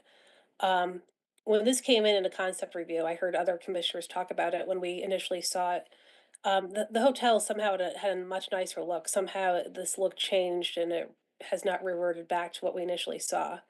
Even so, it's too big. The hotel can be improved on and even a modest increase in size. And I think the apartment building should be cut in half. That will have multiple benefits, lower in height, further from homes and natural resources, which this commission says it really does value, less traffic, less safety concerns, more space for parking on site, more room for natural stormwater drainage system. Again, we have copious amounts of evidence in the record of severe traffic safety issues in this circle going back decades, and it's only getting worse. We have crash reports, we have studies, we have a possible future still in the design stage of a DOT project that could change. I mean, it's 10 years away if it's ever done at all. The service level is going down from F to somewhere lower, F minus. So we should expect something more from traffic consultants. It's going to be a 1.5 minute delay to make the left turn out of the main egress, and that will lead to more safety issues. Parking also seems inadequate. 537 spaces, 473 in the garage, of which 110 are for the hotel and 363 for the 250 unit apartment. That doesn't seem adequate enough to me, and there is no overflow location for added parking to go to. I don't know where they're gonna be parking. Turney Road? Old Post Road? No idea. And there's really nowhere to walk to. People will be driving cars that reside here or visit the hotel and the Circle Hotel, the hotel and the diner. I think this illustrates that there is simply too much for this parcel of land at this location. And just to touch more on the safety issues, I don't think it can be resolved on a condition of approval. I don't think we should have a condition of approval of this development on on future speculation that the DOT will magically fix safety hazards of the traffic circle. A possible future DOT project has not been designed and cannot be a condition of approval. So I just have issues with this from a safety perspective. I had that from day one. This isn't like a wetlands permit where it's part of our local regulatory process. The jurisdiction is on us, the discretion is on us. So I think I've articulated my concerns here tonight, and I will be voting no on this. Thank you. Commissioner Ford? I support the application so I'm not gonna reiterate my comments. I would only mention in the condition of approval. I'm just a comment. It's not gonna change my vote, but I think, I don't like to hamstring businesses, so I think the condition of limiting the use, I think said something about the, concerts and all that. I don't know what that is, but I think that like a catering operation out of the hotel, I don't, I know that's a big part of hotels business, so I'm reluctant to support it, that condition. And if the applicant were ever to come back to us in the future to amend that condition, I probably would be, I would take a second look. Because I don't think it's gonna have an overall major impact if that was not a condition, but it's not gonna change the opinion, my overall opinion on the project. That's all I have. Commissioner Levy? I just request that the conditions of approval be restated. I'd like to hear them again. Yeah. All right. That the applicant align the primary driveway of the project with the proposed jug handle realignment at such time as that alignment is completed, subject to town engineering review and CT DOT approval. That the applicant adhere to the revised architectural plans, including the increased fourth floor setback and the revised color scheme. That the applicant maintain adequate sedimentation and erosion controls during construction per DEP recommendations. That the applicant incorporate bird-friendly glazing on windows and doors facing Turney Creek. Yeah, the applicant implement a post-construction ecological monitoring program that will track sediment reduction, bird populations, and wetland migration, post and enforce rules limiting use of the public access area to daylight hours. That the applicant designate a location on site for use as a school bus stop, and that the applicant shall not use the site as a catering facility or for formal events such as receptions, concerts, or galas, which Commissioner Ford, my recollection was that the applicant said they were okay with that. Yes. Yeah, just, in terms of the, driveway and aligning it, I think that should be more of a recommendation that they coordinate that with DEEP. I'm not sure quite what will come out of that. I mean, DOT, yes. I mean, it may well be, and personally, if I was designing it, I'd have it one way in and one way out, but that's something that the DOT will address with the applicant. So I would make that more of a recommendation. And the plan includes closing that middle driveway, so that's not an issue. And as to the location, that's where it's basically scheduled. But that should be a recommendation that they coordinate that with DOT. Why don't we keep going and then Yeah. we'll talk about that. Commissioner Randolph?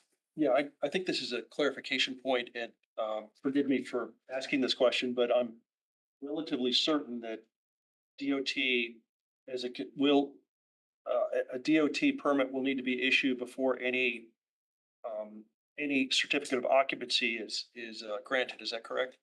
They'll issue their permit before construction. Before construction, yes. Yes. So I think that covers it properly. Similarly, there's been some concern over the sequencing of who has authority to issue the stormwater design. And the engineering department will need to be satisfied that before construction permit is issued, correct? That's correct. So there's no need to add that as a condition? That's that's within our ordinance? They have sign off before a building permit is issued. Because there's a lot of confusion amongst the questions that this will not meet standards, but the engineering department, so we don't need to add that as a condition. And then DEEP is going to basically require that the access is constructed prior to the issuance of the C of O. And erosion and sedimentation control is installed prior to the start of construction. That's all in our ordinance, correct? That's correct. Yeah. So there's just been some confusion over what our authority is. In our ordinance, we already have regulations governing approvals prior to the issuance of a building permit. Thank you. So I don't need to add any amendments. I just want to clarify, if that weren't the case, I would have added those as amendments, but I don't. You're not suggesting that anything be removed at this point? No, I was going to add those, but those are already in our existing ordinance, so there's no No, need. that's fine. Thank you. I will be supporting the application. I believe it meets the criteria for special permit, based on everything that's been said and was said previously. I thought parking was gonna be more than sufficient here, and I didn't think traffic was gonna be unduly burdensome with this, project.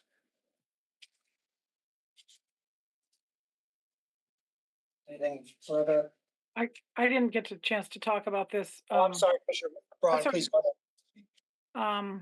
Just, I'm going to agree with everything Commissioner Harrison said and just point out a couple more things. This is not a 4-story building. It's actually 5 stories on the part that faces the houses downslope and the wildlife downslope. I think they said it was 55 feet tall with an additional 7 to 8 feet above it for the different apparatus on top of the roof.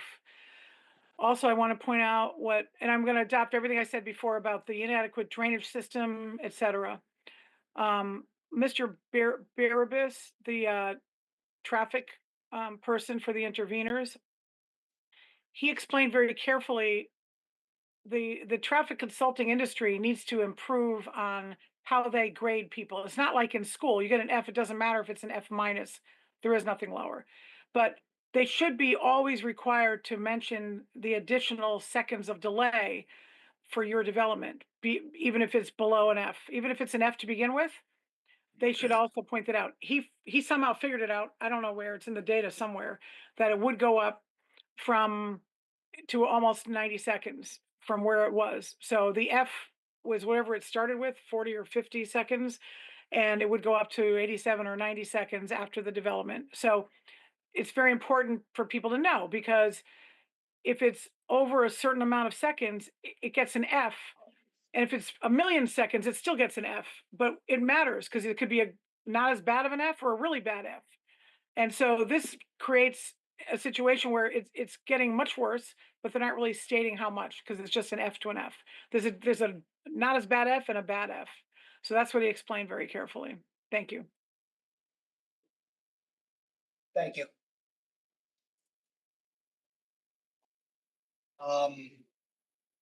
Any other comments? Ms. Harrigan, thoughts on Commissioner Levy's suggestion of that first part with the traffic being a recommendation, not a condition of approval? I think on prior applications, you've made it a recommendation just because ultimately Connecticut DOT has authority. It's a state road, but I think the applicant has represented that they are going to do everything that they can to align those driveways in keeping with best traffic management practices. Of course, so you, with the friendly request, I'm okay with that. to make that first, is it the first one? Yes. First one, a recommendation of approval? Yep. Who was second? Was that Commissioner Randolph? All right. Motion has been so amended. Are there any final comments, or can we put this to a vote? I think everybody, we've read the conditions of approval twice, with the first one, the driveway alignment now being a recommendation of approval. Does anybody need it reread? All those in favor, please say aye or raise your hand. 5, Commissioner Ford, present. All opposed, I oppose. Commissioner Harrison. Harrison opposes. Yep, Ron opposes. yes. Thank you for the discussion. It was a very important project, and appreciate the professional comments. All right. Moving on to our public hearing. Mr. Chairman, I'm going to be signing off. Thank you very much. Thank you, Commissioner Braun. I need to move forward, Stillson. There was a thought about having Kings Highway go on a turn, but late in the day, and I think Stillson needs to finish. So turning it off, I apologize. I think I'm gonna move on to Stillson Road because I need to finish that up, and I don't want to get time crunch here. 430 and 452 Stillson Road, zone change application of Shapiro Commons LLC to establish a design residence and presently zoned residence A. 430 and 452 Stillson Road, special permit application of Shapiro Commons LLC pertaining to the construction of a 19-unit residential development in a DRD zone. So as I understand where we left off from Commissioner Corsillo, public comment was wrapped up except for Attorney Green's final, well, I'm not sure final, but his presentation. And then we are moving on to rebuttal. Fair? Yes, Chair, Chris Russo, on behalf of the applicant. There were some additional materials that we submitted since the last hearing in response to some of the comments that were made. I could run through them real quick. One was Bill Kenny's wetland assessment that I included. Commissioner Randolph had a question regarding wildlife. So I had submitted that. That was from the wetlands application. There's a rendering, sorry. Yes, is this like just pure rebuttal? Well, I was intending, yes, that I was gonna do pure rebuttal but I'm just letting you know that there were some additional exhibits that were submitted. I mean, I guess the question, is it a pure rebuttal edition? Yes, yeah, and we have our experts here that are here for rebuttal. So why don't we go to Attorney Green then? We'll go through that with rebuttal. Absolutely. Yeah, Attorney Green. Evening, Mr. Chairman,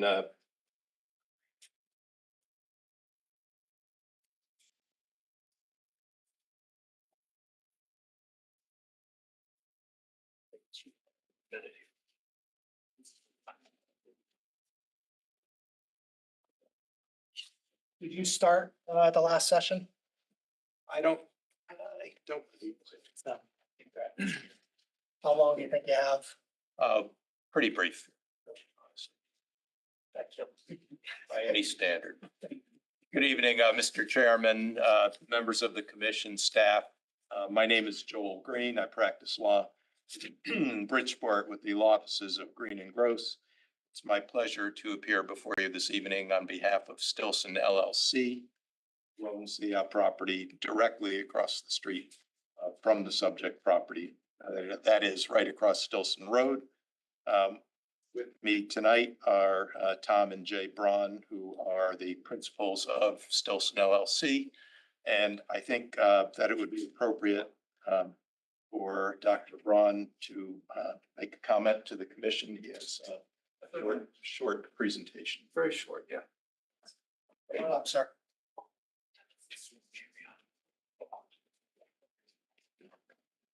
Yes, I'm Tom Braun. I reside at 200 Lakeside Drive in Fairfield. And my wife and I, we own the LLC that owns 427 Stillson, which is across the street. It's a very busy commercial property with a very large medical clinic. So there's quite a bit of traffic in and out. Now, I don't know if we've heard from our traffic expert yet, but in general, traffic experts and what they will say is that they speak with a lot of statistics, they don't really make a lot of common sense sometime. And there's going to be a lot of discussion about how many trips in and out. We heard a little bit of that last time from the previous expert, et cetera. Now, the number of daily trips that you have per day per house is up for debate, but 18 homes will certainly dump a lot more traffic onto Stillson Road than the existing one house, which will be demolished. There's no, and they were saying that we a small handful, 5 or 10 trips, I don't remember. Now, you count the number of car trips from your house every day, especially if you have teenage drivers, you probably have 5 or 10 trips per house per day. 18 houses, that's a huge number of trips. The previous traffic expert really underestimated the amount of volume. Also, there was some discussion about this would be a walking development. People would walk to grocery, walk to restaurants, walk everywhere.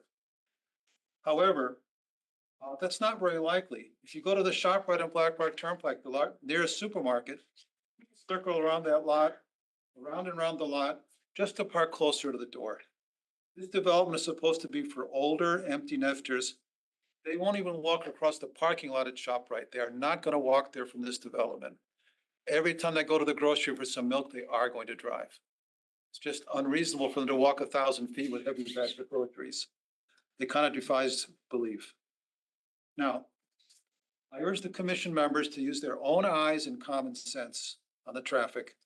There's gridlock on Stillson Road in front of the proposed development for hours every day. That is not in dispute. Exactly which hours, who knows, but it's going to be a good 2, 3, 4 hours a day. There's gridlock there. Anyone who lives in town will tell you that. Now, the traffic consultant can use obscure guidelines to prove the road is not at a theoretical 100% capacity. And they can complain that somehow this development will improve traffic flow. All this really does is push the traffic a few hundred feet down the road, whatever changes they want to make. The question is, where is it written they have to use each road at 100% of capacity? You've driven in downtown Stamford. Do you really want to live like they do there? That's probably more than 100% capacity. Now, the next thing that will happen if there's a lot of traffic, the state is going to pave that road to the side to side of the right of way. It could be at least 50 feet wide of paving, 2 lanes of traffic each way, no breakdown lane. Who would want that in their front yard? There's dozens of houses up and down Stillson Road between North Benson and the intersection. The state could literally pave that 5 or 10 feet into their lawns in the front yard and have traffic. No one wants to live that way. And why should we do it? Who's benefiting from this? Certainly not the people in the neighborhood. Safety issues. Regardless of the numbers of historical accidents in the database, I look out my office windows 5 days a week onto Stillson Road. There is literally an accident or similar incident every single week. Some are serious, some are not. Some have no police there, some do. Statistics are very much underreported. Last fall, I had a teenage boy walk out of my office and get run down in the middle of Stratfield Road. My neighbor showed you pictures last week of a boy lying on the road on his phone. He bounced off the hood of a car and was lying on the road bleeding when his mother was crying next to him. Is that what you really want to see for our pedestrians in that area? How about your children, your elderly, the people that are supposed to live in that development? They're not all going to walk to the traffic light to cross the street. And there will be more accidents, and I wouldn't be surprised if there's some fatalities. Just not the right place for this. Now, I personally have to take a left turn out of my driveway in that building to go home. It's hazardous. Cars come speeding up to the intersection going north. I have to pull out blindly in front of them and hope they see me. Adding a middle turn lane is going to make that worse, not better. There are multiple near accidents every day. It's not just me. The dialysis center has 30 to 50 patients every day, mostly sick and elderly, many of them who drive. There are near misses in front of my building every single day. Those people that use the building, and not just the neighbors, they deserve the consideration of this commission to have a safe environment to attend to their doctor's visits. The last issue is fairness to the surrounding homeowners. Fairfield has a reputation for good schools, parks, beaches, and a good quality of life. I luckily have the ability to pick up and move if an apartment building is built next to my home. Most homeowners in this moderately priced neighborhood do not have that. They scrimp and save for years to move from congested areas to beautiful leafy Fairfield. And then what do we do to them? We allow an apartment building next door. This is happening all over town and it must stop now. It is said we are doing this for affordable middle housing. So what are we doing here? We're going to tear down one house, which has probably a moderate price due to its location, relatively moderate rental value, to get 3 affordable units and 15 luxury row houses. How is this benefiting Fairfield? How is this fair to the neighbors? Picture how would you feel if an 18-unit apartment building was built next to your house? You'd be very upset. Over 50 neighbors have signed a petition to ask for a supermajority. That's a huge number of people, and this is only within a 500-foot radius of this. Almost the entirety of the single family homeowners in that area are absolutely opposed to this, and they deserve to. Too often, we keep reading these things in the paper about the homeowners protesting. They hire experts, completely disregarded in the name of the town at large. I think we have to consider the people that have moved to Fairfield, invested their lives here, spent every penny they have to buy a home, and then they're blindsided by huge developments. Now, don't approve this because you're afraid of a 68-unit 830G development. This is that kind of a threat that we get from the developers is really latter-day blockbusting. The same thing they Is did. there a way you could get some highlights on that and then submit it for the record? I will. I'll give this to you. I will. Each proposal must stand on its own merits. Forget that there's an 830G hanging in there. That's got to stand, as was previously discussed. Someone said that I'm against affordable housing. Nothing could be further from the truth. I grew up in Fairfield and I've seen the changes over the years. I went to grade school and Boy Scouts at Riverfield School. A majority of the fathers were working class, factory workers, firemen, policemen, and the like. It was a good mix of incomes and educations. It was great. These people can no longer live in town unless they inherit a house from their parents or grandparents. Now we attract people in finance who come in and buy $2 million homes. Now, these townhouses we're talking about here, 18 of, there's 15 of them, I guess, I'm sure are going to sell for well over $1 million a piece. This is not going to improve middle housing. It's not going to help moderately, our municipal workers, our children are not going to be able to buy these homes. They're going to be people from outside. Nobody who lives here who's my age is going to sell their house, which they can probably get $1 million for now, just to buy $1 million townhouse, and they got to walk up and down the stairs and drive into heavy traffic. Ain't going to happen. Going to be new people moving to town. There are better ways to provide moderate income and middle housing in Fairfield. There should be smaller units spread out over all zoning districts and neighborhoods in town so that there is no impact on any one neighborhood. And so they can be supported in areas with no sewers. Small cluster units can work off a leaching field. I'm talking, as was said last time by Lavina T, small groups of townhouses, small groups of duplexes don't need sound sewers. They don't need a lot of infrastructure. They can be put in any zoning district. They can go out up on Burr Street and go anywhere, and they should be done that way. This will open up huge sections of town where units can be built, where they cannot now be built if we permit small scale development. We are now building the future ghettos in the congested area that happen to have sewers and infrastructure to put in, 20, 30, 40 unit apartment buildings. They don't have to be concentrated, and they shouldn't be. Now, this commission is essentially being asked to give the developers a favor to build more houses so a larger profit can be made. You are under no obligation to do so. Now, profit's the way we do things. It's the American way, but it should not be at the expense of this neighborhood. In summary, I urge this commission to reject this proposal as too large, too dense for the neighborhood. Now, I suspect most neighbors will support a scaled down proposal. Put in 3 or 4 duplexes, which can serve the town residents and not impact the neighbors. I'm very much in favor of that.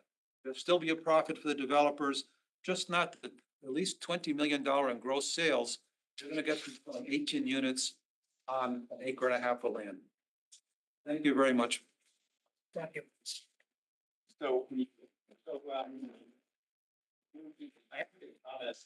That the public comment on this, while brief, on this application has been extraordinary in my view. The presentations that you received at the last session of the public hearing. And while I understand that these are observations of the neighbors, much of the information that they provided to the commission, I think, is critical for your consideration in exercising the jurisdiction vested in the commission in adopting or amending zoning regulations. We have retained Michael Monteleone of Simcoe Traffic Engineering on a limited basis to review some of the issues related to traffic and site access. He is with us remotely. His resume is submitted in the record, so we'll get into that. But Mr. Monteleone, are you there?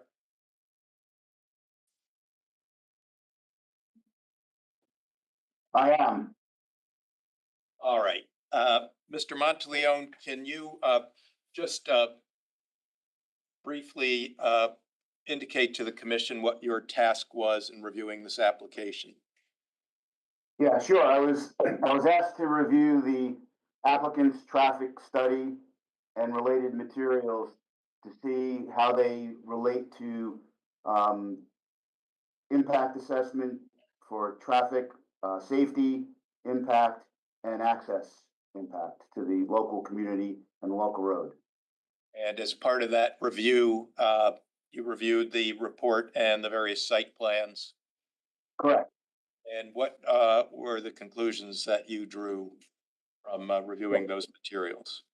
So just to take them one at a time, we reviewed the traffic counts that were conducted by the applicant, and we found that they were conducted in July when the local school and university were closed. So that's undercounting what would typically be traveling on the road during the peak hours in the normal count periods when schools are in session. Like for instance, from January through the end of June, and then from September through Thanksgiving. Those are the typical counting periods, and this is outside of that count period. So we feel that the background counts were underrepresented because they were conducted in July. Just like you wouldn't conduct most planning board meetings in July and August because people are away. The same reason why you wouldn't do counts during those periods. Planning. Because of this, we feel that the as bad as the results were with the main intersection at Stillson Road and Route 58, it would be worse, we feel, if counts were done during the more normal travel periods. We reviewed the site distance work that was done, and we saw that on revised plan 12-3, the applicant did not put a distance on the map to the south, to the right, out of the site driveway. That was not provided. There was some text written in the report, but there wasn't a actual sight line to the south. We reviewed the auto turn of the fire truck, the test vehicle, and we found that the eastbound exiting test vehicle crosses the curb on the east side of Stillson Road, on the opposite side of from where the site is. And then we found multiple locations on the site where the vehicle would cross over curbs and landscaped areas internal to the site. Then we looked at the crash data. So there are 35 reported crashes on Stillson Road between the intersection of Route 58 and the site driveway over 5 years, which is a really high amount of crashes for a non-intersection location. Typically, you see numbers like that at intersections, not on segments where there is no intersection, where it's just driveways. And the 36 crashes observed exceeds the total crashes observed at the Stillson Road and Route 58 intersection, which is 33 crashes during the same period. That just gives you an idea of how dangerous this segment of roadway is, considering that it's more crashes there than the entire intersection. This is a very unusual observation that we found, and it just shows how much congestion there is on Stillson Road between the site and Route 58. Parking, based on the proposed site layout, there's no commercial delivery loading spaces provided on the site by the applicant. We feel that this is ill-conceived and unreasonable, considering that it will not accommodate the heavy volume of delivery vehicles, including Amazon, UPS, FedEx, food deliveries, and other carrier vans and trucks, including moving vans and for-hire vehicles like Uber and Lyft. These types of activities have grown considerably since the pandemic, and especially in locations like this for multifamily housing, it's a very, very high level of traffic, and these vehicles need to dwell for sometimes an extended period of time, and we feel that there's no place really for any of these types of vehicles. You can't park on the street, so that's not an option. So they have to come onto the site, and we feel that there really is no room anywhere on the site to provide this. And we also feel that there's not enough room for storage of snow. In case you have a snowfall of any substantial amount, there's no place to put the snow. So we feel that the site plan is very congested, very packed, and there's not a lot of wiggle room to do much of anything. In terms of the level of service of the main intersection, Stillson Road and Route 58, it's very congested. Most movements operate LOSF during AM and PM peak hours, and that was with traffic counts collected in the summer. So we can only imagine how much worse it would be if they were collected during the normal count periods. The CONDOT study in 2019 shows that significant improvements are needed within this corridor, but the applicant did not report any specific plans or funding or measures to ameliorate some of these deficiencies in this particular corridor. I think in last week's presentation, there was mention of this study and that there was no timetable for the improvements that have been identified by CONDOT. As far as the site driveway itself, the applicant shows acceptable levels of service. However, does not take into account the extensive northbound queues extending south from Stillson Road and Route 58 intersection during the AM and PM peak hours. Queues adversely affect the safety and ability for vehicle turns into and out of the driveways along Stillson Road in the vicinity of the proposed site driveway. The applicant is proposing that all movements in and out of the site are allowed, meaning that eastbound lefts and right turns are allowed, and then northbound left turns and southbound right turns are allowed into the site. So there's no limitation on access to and from Stillson Road. Okay, traffic queues. So we looked at the applicant's combined condition with project at the Stillson Road and Route 58 intersection, and we specifically honed in on the northbound approach. Some of the things that we looked at and some of the background material that I want to just bring to your attention first before I give you some of the numbers. The site driveway is approximately 365 feet south of Route 58. So if you assume 25 feet per vehicle, you can store about 15 cars. Okay, and so just keep that in mind as I go through some of the numbers. So you can see the point that we're trying to make in terms of how bad the queues are. So this is taken directly from the applicant's traffic study, from their synchro files. Okay, if you look at the through lane, the synchro puts out two different measures for queue lengths. There's the 50th percentile queue, which means that half the time it could be that long, and then there's a 95th percentile queue, which is much worse, which only happens 5% of the time. So those queue lengths are significantly longer than the 50th percentile. So let me just run you through the 50th percentile first.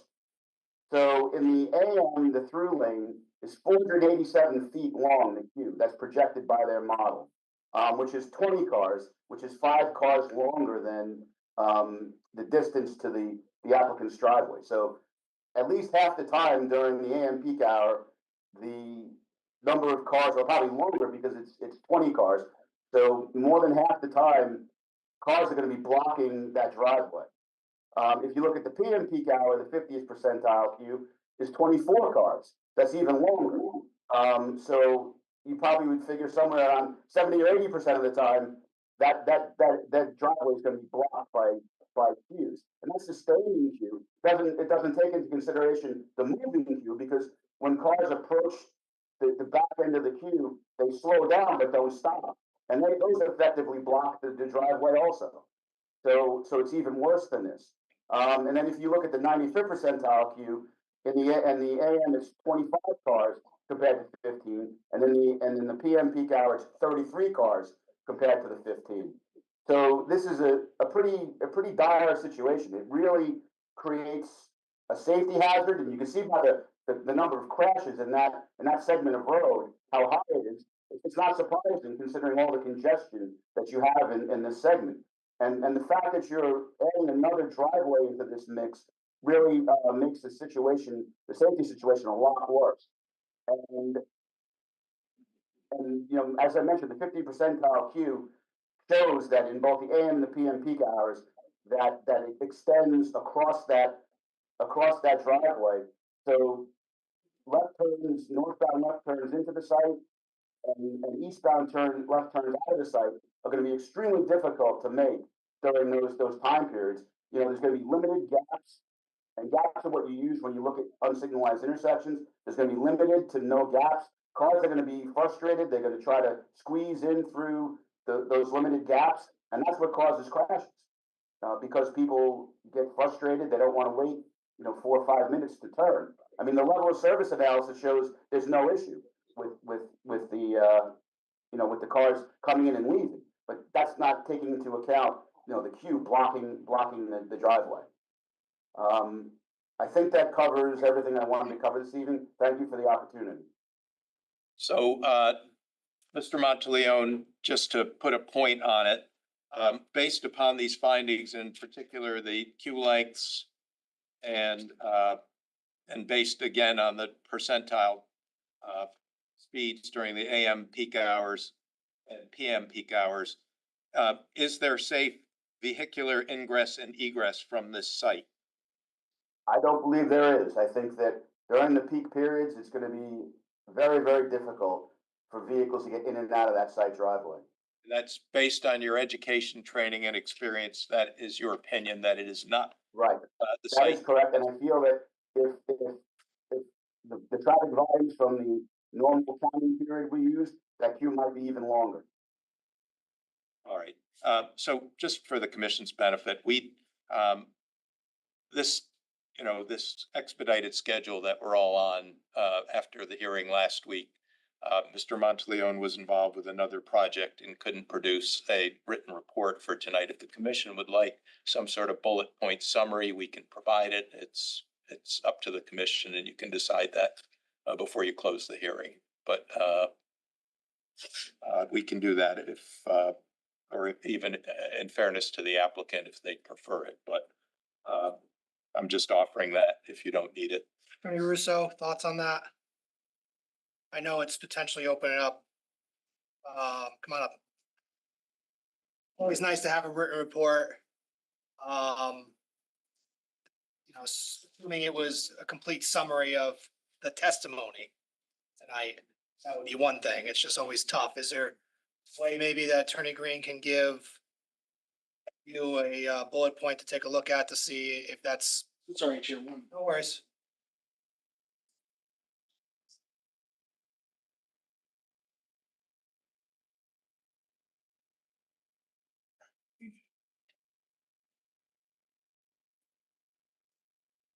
While he's, Mr. Monteleone, quick question for you. Sure.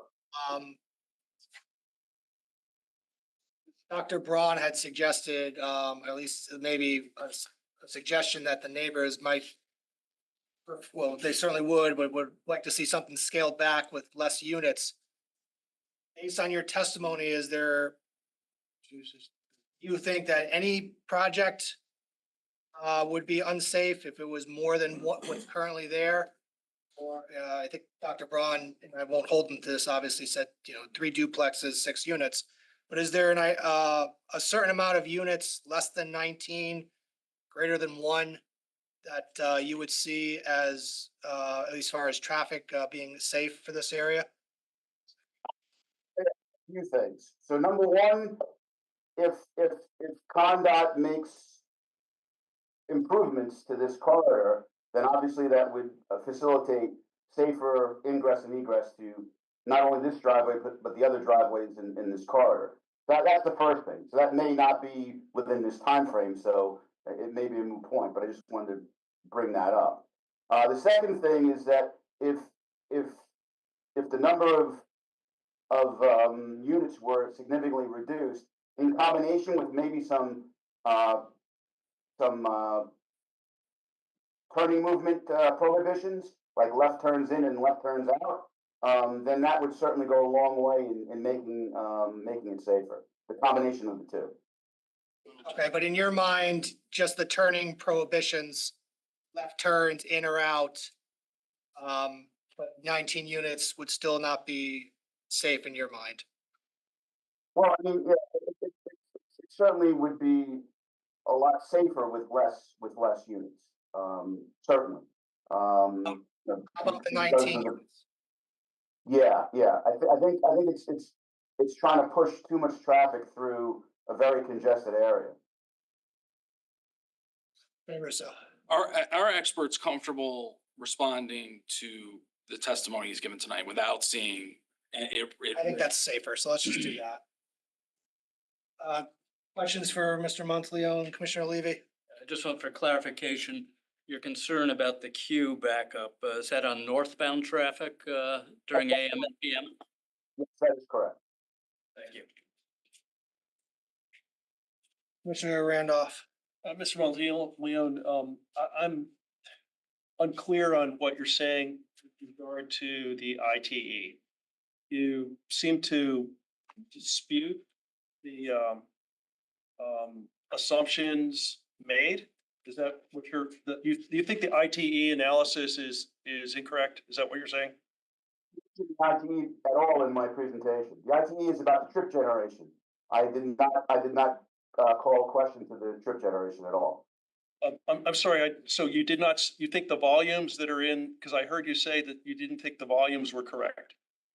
Are the volumes? So the background traffic on the road was collected during the summer time, which is the lower end of the time period to collect data. So it's more customary to count while school is in session, during the spring and the fall, as opposed to the summer. So the volume coming off the site is accurate in your mind? I believe so, yeah. I mean, you could quibble about one or two,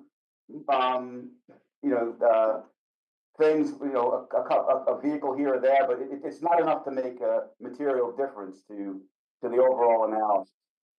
It's really the background conditions that are driving the unsafe nature of this application. If there was very little traffic on the road, I don't think there'd be so much opposition. The problem is that it's trying to push 2 pounds of bologna through a 1 pound bag. Because of the queues and because of the high crash rates and the push to get cars through that unsignalized intersection. It's kind of where the highway capacity analysis or synchro analysis doesn't quite match up with what's out there in reality, because it's the queue backing up from the other intersection that's causing the problem. Understood. Okay, I just want to clarify that point. So basically, it's the left turn movement that concerns you the most. That it's not the volume coming off the site. Mostly the left turn out, but the left turn in as well. You're breaking up. Can you please Left repeat turn that? out and left turn in. Yes, Mostly left. sorry about that. Yeah. So it's the left turn movement that's of greatest concern to you. Absolutely. Hey, Mr. Monteleone, your audio is not super clear. Maybe you could just speak more to the mic. Yeah. And just one last question. Sure. Is that better, by the way? A little bit. So the traffic volume, you questioned the accuracy of the traffic counts. Was that conducted in accordance with CT dot standards? I do not believe so. I don't know any municipality that I've ever worked with that allows for counts to be conducted in the summer unless it's for a recreational use or when a time period when the summer volumes are higher. In a resort community and those kind of places where the summer volumes are at the peak. Our ordinance is silent to the means of. Go back and forth. Yeah, our ordinance is silent. Was the traffic count conducted in accordance with CT dot? That's my question. I do not believe so. I believe that their counts have to be conducted during times when schools are open, except in these other cases that I just mentioned. Any other questions for Mr. Monteleone? Thank you. Okay. Mr. Monteleone, if you would just stick around, I have some questions. Sure. So, Emmeline, if you can call up the site layout and grading plan. That's sheet number 2.0 by J. Edwards, and it's revision date January 10th. After Mr. Monteleone, are you going to conclude? Oh, Yes. See it. Thank you. You're up to 2 minutes. All right. So just for the benefit of the commission, this is the site layout and grading plan. And the applicant went to great pains to show the circulation, in particular for emergency vehicles. And you can see, it's difficult to see on that screen, difficult to see here, I suppose, but you can see, actually, that's the wrong, This is 2 point. Is it not this one? Sorry, what's supposed to be on the, it's supposed to be sheet 2.0. I think is the second. That, 2-1. So that's 2-0. Go down a little bit more, that's not it either. go down a little bit, Ms. Harrigan, please. It's 2-0. So there's a sheet that shows, site, rating that also shows the path for emergency vehicles for specifically the fire emergency vehicle travel path. earlier? Thought it was an earlier diagram.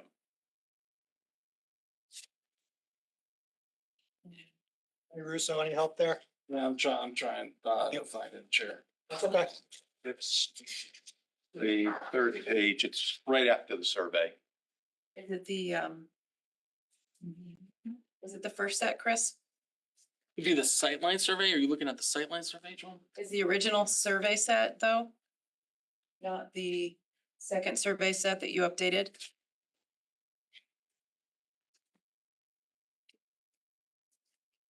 Are you looking at this one? I am looking Yep, I got it. at this one, but I'm looking at. How about that one? The larger sheet that shows this sheet right here. Turn green, is that set? Look up. Sightline. Turn green, look at the screen, is that Oh, it? yeah, there you go. There we go. That's perfect. Thank you. Thank you. So I believe that's page 3 of the set. It's the first 2.0 anyways. So as you can see, the applicant and in their presentation before the commission last week went to great pains to show that the fire equipment of the town could travel through the site in the event of an emergency in the site. And I would suggest that this is a really problematical diagram. Can you go to, let's start with actually. Is it that one? Sure, that's a good one. So you can see on this is just a blow up of that diagram you just saw. You can see that the emergency vehicle, as it's trying to leave the site, and I always marvel at these when applicants show travel paths where the wheels and swing of the vehicle are directly up against curves and features that are, in this case, 6-inch curbs. And you can see the where the wheels are turning on or where the tire path is for that fire truck. And you can see the swing of the overall vehicle is right up against those traffic islands. Those traffic islands are each 18 inches long. And the applicant pointed out that they had created basically 4 parking spaces per unit because there are 2 spaces in the garage and 2 spaces in front of each unit. And yet those are 18 feet long. And I have submitted for the commission some diagrams so that if anyone has, for example, a Chevy Suburban, it is 19 feet long. And if they were parked in front of their unit, any one of those units, a Sprinter van is between 19 and 20 feet long, and I've provided diagrams in the record. Therefore, if anyone has a vehicle that is not literally pressing against the front of the building, and even if it is with those vehicles, they would be sticking a foot or 2 out into the aisle. And therefore, the vehicle could not circulate through. And I would suggest that the site is too tight. And we go to the next drawing. That's number 2.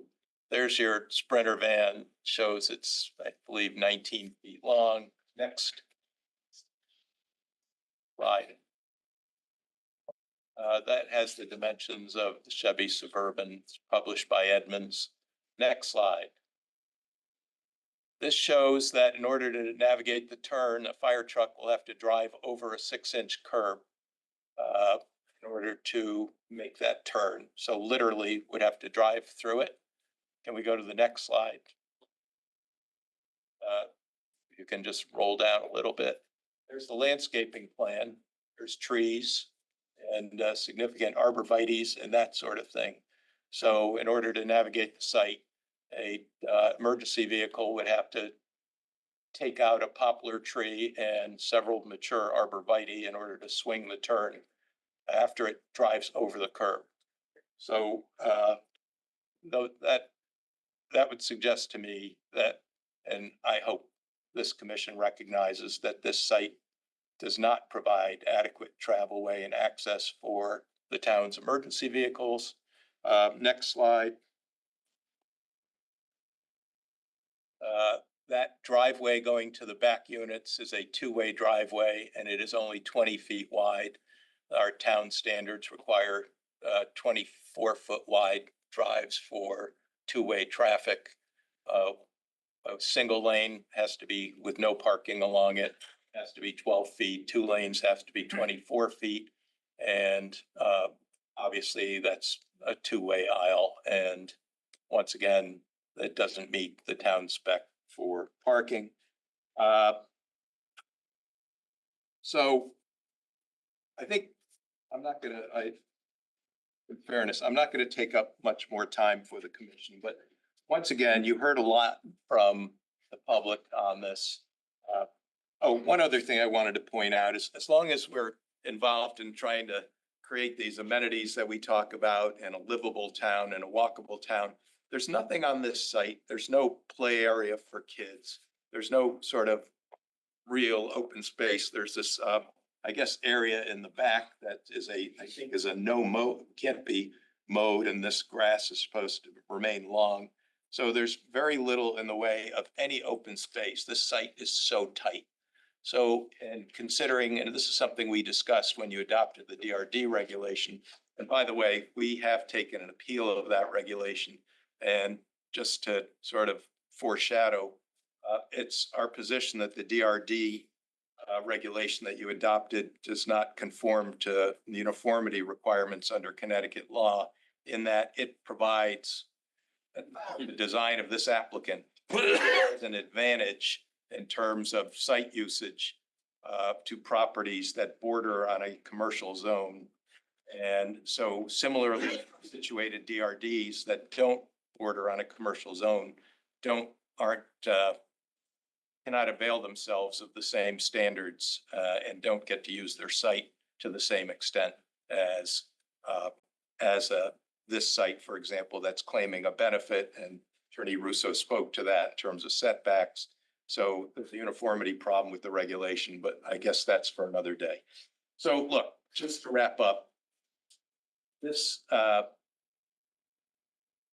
you've heard a lot about traffic safety. I don't think that anyone in this room is not aware of the problem in that stretch of road and on all approaches to that intersection of Black Rock Turnpike. We've all sat in traffic.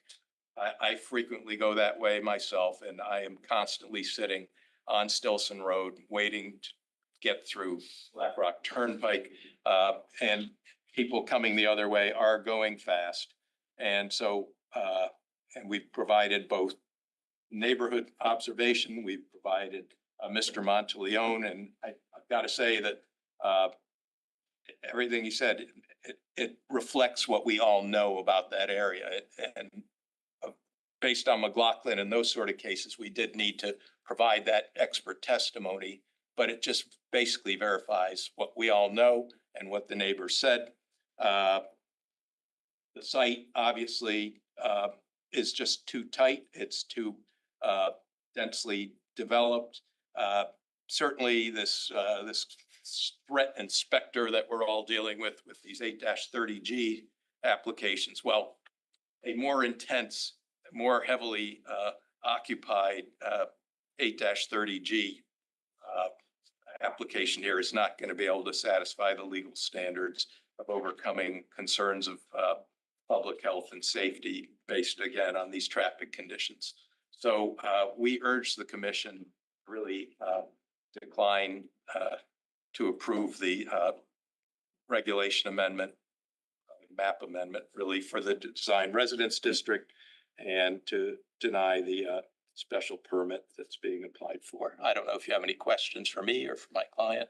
Commissioner Levy? Yeah, thank you, Attorney Green. Can you provide a site or reference for the 24 feet width on the, When you go, first of all, in my experience, I have never seen a two-way travel aisle that is 24 feet. But if you look at the diagrams at the end of section 28 of the zoning regulations, it provides that one-way aisle with no parking has to be 12 feet wide. In other words, each direction of travel has to have 12 feet. And I don't think I've ever seen an approved plan before this commission with two-way traffic that was less than 24 feet. And I would also say there's also a diagram that shows, for example, parallel parking that shows 20, in other words, parallel parking on one side that requires also 24-foot wide parking. and maybe Bronson Road, which I think was 20 feet, but an 830G, if memory serves. It had a 20-foot driveway and that was a point. That was a point of contention. And I guess I believe they purchased the house for the north in order to, and that access way in order to alleviate that condition, because I think even the applicant recognized that was a problem.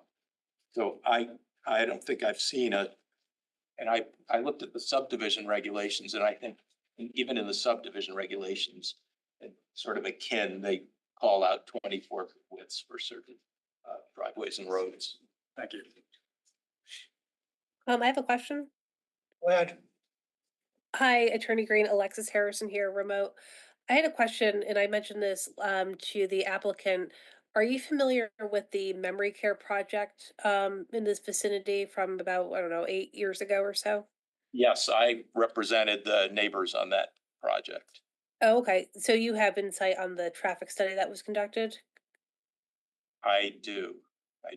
And actually, that site, it was interesting because I think it was referenced at the last meeting of the commission. That was not going to be a high traffic site, actually. It did not generate a huge amount of traffic, that sort of a memory care facility, because the occupants of the facility typically don't drive. So it's really a matter of staff.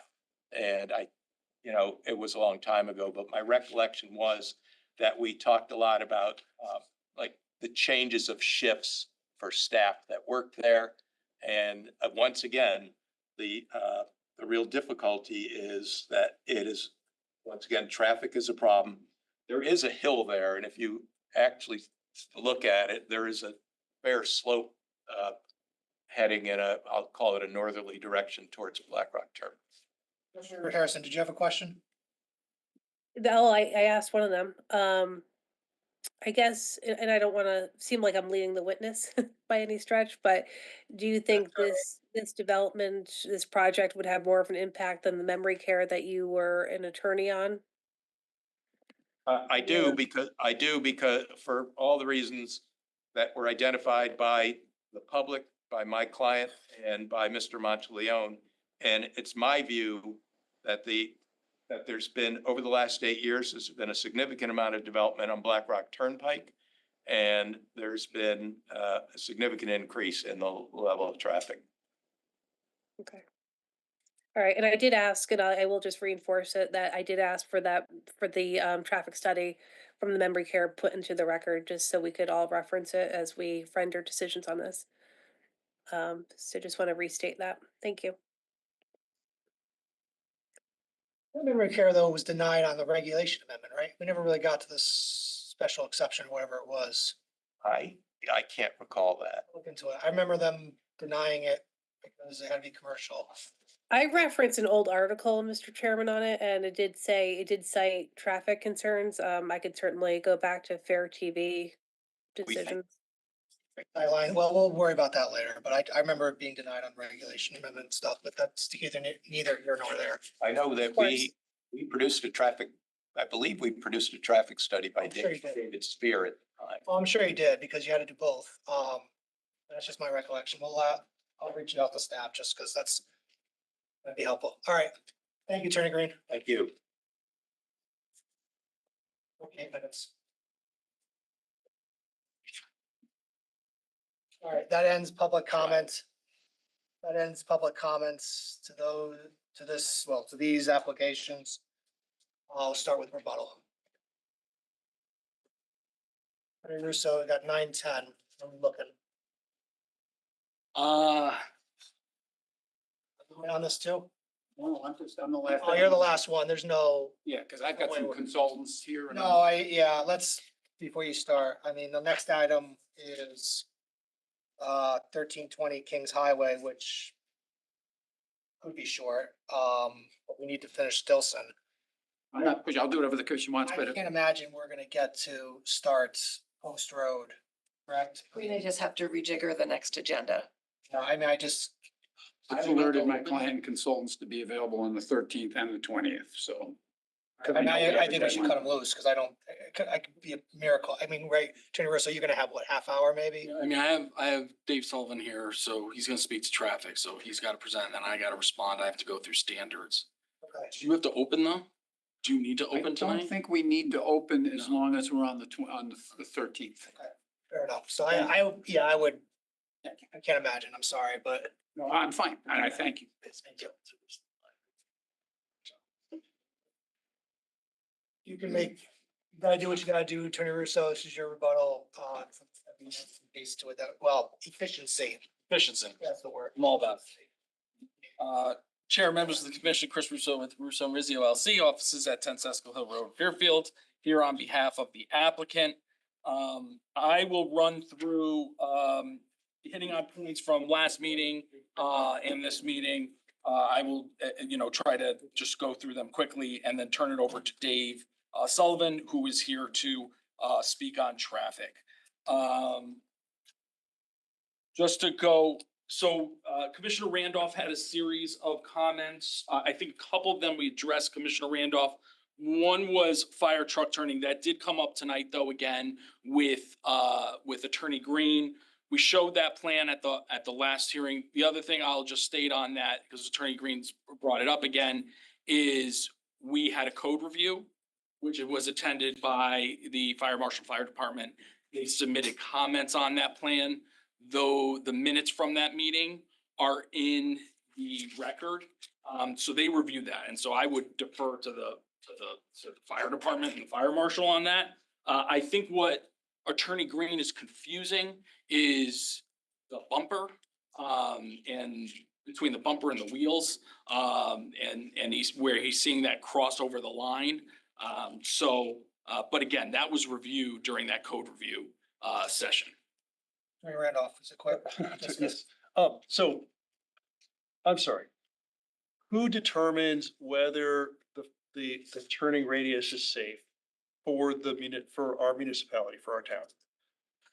Who makes that The determination? procedure, I mean, Let me ask you this, I mean, just to kind of push that, I mean, I was gonna expect that we were gonna submit this question directly to Fire Marshal, get his specific input. Does that make just? Yeah, I just step want to, back because and- rather than talking about bumpers and spinner vans and all this, but again, I'm technical. I don't know this issue well enough to render a professional opinion. Neither do you do. And, but you're the only one in this room who can render that. So who speaks for the town to determine the effectiveness, rather than getting into the length of sprinter vans, which is, has been raised, but I'm just asking who answers those questions without getting into a technical analysis in front of the. right, well, and my understanding, Commissioner, has always been that when you submit for a building permit, you submit all your site plans and that those go out to all the departments and they review it. One of the reasons we have code review is to eliminate a situation where you propose a truck turning plan, have an error, go get an approval, go for a building permit, and it's the first time a fire department's seen it, and they're like, wait, you got a problem here. So we try to catch that ahead of time. And so that's why those meetings are very helpful to catch those problems from the outset. And so that's what we did with this 100%, application. But has that Fire happened? Marshal makes the We- determination. Correct, yeah, everybody who's there, those plans are sent out to all those How departments. they made that decision? They reviewed it at code and they submitted their comments and there was no comment that there was an issue with the truck turning plan. Again, we'll submit it to the fire marshal directly. Yeah, and it'll be part of the building permit. I don't want to get into like bumpers and sprinter. No, no, vans. that's- Yeah, that's technical and that's always been the process is when you go for a building permit, that gets reviewed and vetted. The bike rack question that is depicted on the landscaping plan. Bill Kenny added it to had it on the landscaping plan. There was a question regarding the lights, Commissioner Randolph, that you had in shielding. We looked into it. Those lights that are proposed on the plan do have the option for shielding. So we would accept as a condition of approval to add shielding for those lights. There was a question regarding wildlife. I submitted Bill Kenny's assessment report. And it's also noted here on his plan. So he did not observe any species. Commissioner Randolph, you specifically asked about box turtles. He did not. Regarding the wetland, I know it's not wetlands, but regarding the wetland. So the wetland barely touches the very back of this site, but there is a big wetland that is off-site. We have what brought us into zoning, to wetlands really, is that we have the upland review comes onto our site. And so he didn't observe any species. What we did do, just so you know, during the wetlands application is we proposed wildlife habitat. So it's a note on our planting plan. You'll see that we're proposing to loosely pile existing large boulders to create dense sites for small mammals, amphibians, and reptiles. Again, there was no observation. If you went out there for a site inspection, you happen to look at that area from behind the old Navy building, you could see it's just not an area that has been treated well over time. There's a number of people who have just thrown things from being back behind the old Navy. So we have this extensive plan that again came out of the inland wetlands application, but also part of that was creating wildlife habitat. I talked to Bill about this. Again, he didn't observe any species, but we would be open if it felt more comfortable as a condition of approval, adding a turtle protection plan just in case during construction, just to ensure if there were any that they were protected, but we didn't personally observe them during during their inspection of the property. Then Turtle protection plan, that's what it complies with. the standard DEP standards for their, you've probably seen them before. What they do is That's okay. they put up silt fences and they do sweeps before if they're on the wrong side of the fence, they place the turtles on the other side. But yeah, they're standard turtle protection plans from the but again, there was none observed, and we are creating wildlife habitat in that area. One of the neighbors had a question regarding trash pickup, and they thought that would be on Stillson Road. No, that would be all internal. Similar, if you remember the Reef Road application, there will be rollouts from each of the individual units. Somebody will come on site and pick up from each of the units. Just going through. Sure. Oh, yeah, Commissioner Randolph, I think you guys had another question regarding existing trees.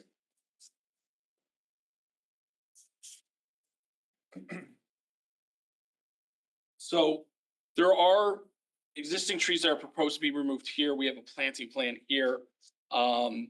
There is a bank of trees here that are actually on the neighboring property, so those trees would not be touched. There are trees here in between the two properties. And I think some people commented those cedars. Actually, there are arborvitaes that have just grown over time. I was shocked to find that out. But we are proposing to have them removed.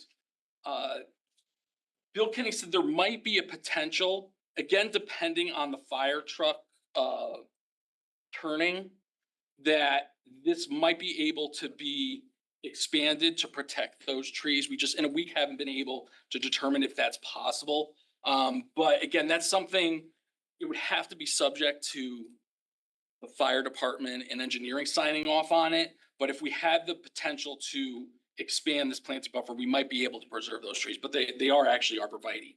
And then, you know, we proposed a number of trees here. We have the potential, we could add additional trees, particularly here in this location and back here as well to help screen. What we're trying to accomplish is we have a mix of evergreen and shade trees, deciduous shade trees. The way they're interspersed is to try to block the bulk of the building, but also screen, because if you've been here, you know, the old Navy building, you know, on this commercial property, you can actually see fairly well. So we're trying to add some to buffer. We currently aren't proposing a fence along this property line. But we would be willing to accept as again, as a condition of approval if the commission felt necessary, particularly in the gaps between the evergreens, a privacy screen fence along the southern property line. But there are evergreens that are proposed here that we think will, you know, significantly screen the neighbor to the south. As you can see, their house is actually quite close to Stillson Road, and then these properties go on for quite a bit. But we do have a lot of plantings proposed here and a kind of a mixture here to kind of help screen and buffer to this neighboring property. Can you discuss that with the owners of 470? Haven't had an opportunity, would certainly welcome discussing with them and seeing if there's any type of plantings even on their property if they would like. There is an existing fence, but it is not in great shape. So you know, that's why I was saying we'd be willing to propose a new fence along that property line, replace it and serve as a better privacy screen. Because 470 seems to go pretty much to all the way To the exact length. not to the, it doesn't go quite to the end, but almost. Almost, yeah. And then they have I believe it's garage back here. Their house is up here, but then there's a garage back here. So again, we'd be willing to accept that as a condition. Then just before I turn it over to Dave for traffic, one, and I know Dave's going to touch on this. Commissioner Harrison spoke about a number of, you know, comparable traffic reports, and we did find the memory care traffic report. Dave's going to speak on that. I was involved in the project at 250 Pequot Avenue, which was 18 units attached. Our numbers were similar to that report. And Dave will, you know, speak about the memory care and our report. I will say regarding some of the comments tonight, one, I've got to correct Attorney Green because started by introducing Mr. Monteleone, if I'm saying his name correctly, as being from Simcoe Traffic Engineering, but the name of the company is actually Simcoe Engineering.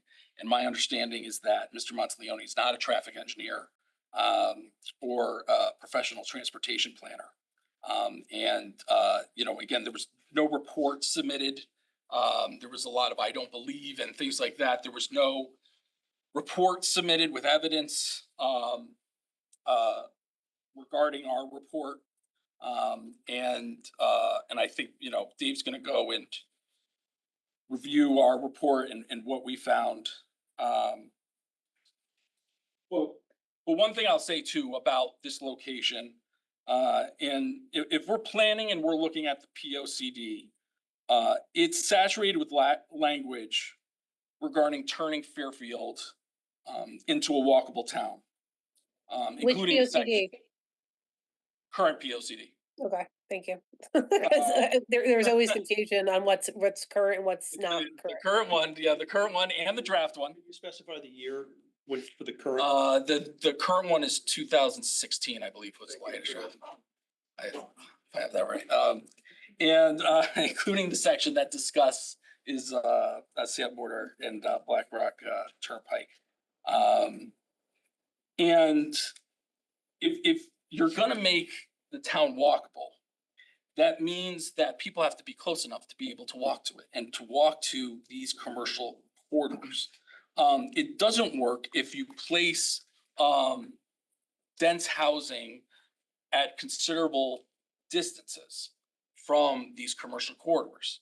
And that's why, you know, when I started the presentation, I showed the zoning map and looked at these DRDs, and the overwhelming majority are attached, but the DCD and your industrial zones.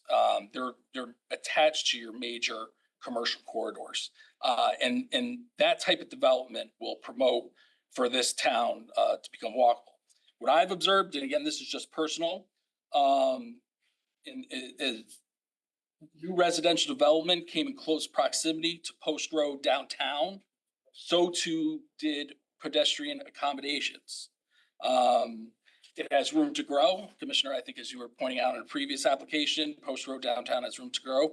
But I think the presence of housing and the growth of housing in proximity to Post Road downtown has been the driver of the pedestrian accommodations that have grown since I was a kid. And I think this development, along with others, will start to do the same on Black Rock Turnpike, which certainly needs it. And Mr. Braun said in his comments tonight, who benefits from this? And the truth is, we all do. The pedestrian improvements that get driven over the years from these developments end up getting enjoyed by all of us. So those who live down in that old field, Nichols Street, Welch Terrace, down in that area where we've seen a lot of new housing. They've been a lot of the drivers for new sidewalks and proper crosswalks. And they enjoy it. Maybe they enjoy it most of the time.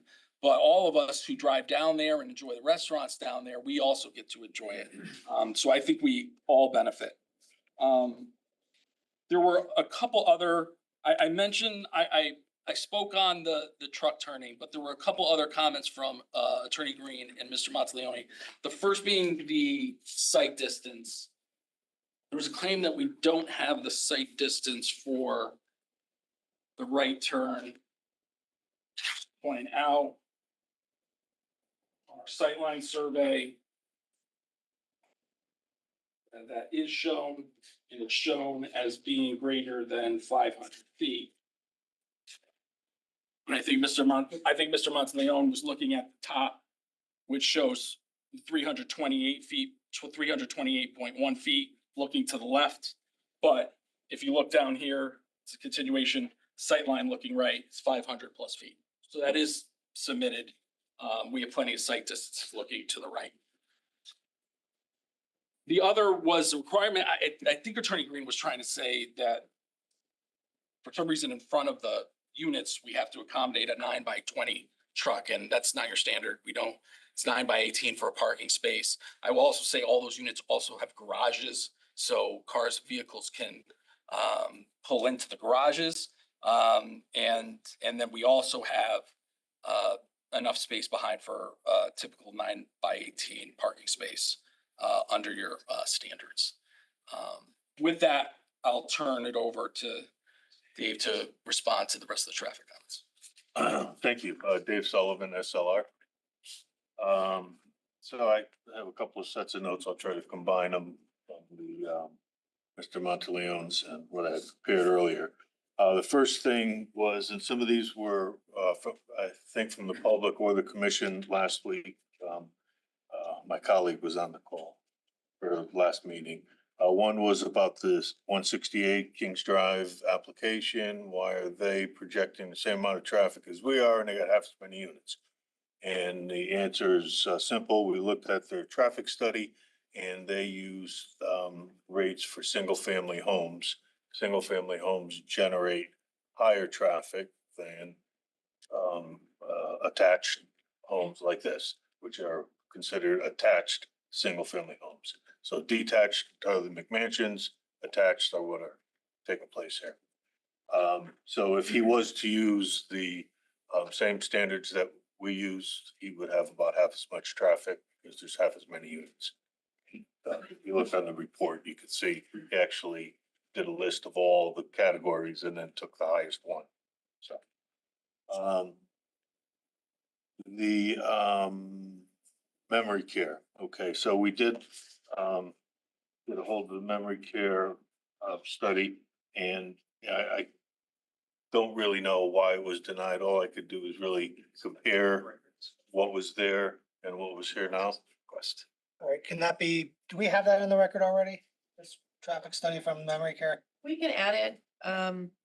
Yeah, I requested that last week, Emily. Yeah, it's a very lengthy document, but yeah, we can scan it in. Let's add that. If you have, Yep. you have the ability to do that. Yes, we do. You don't need a copy from him, is my point.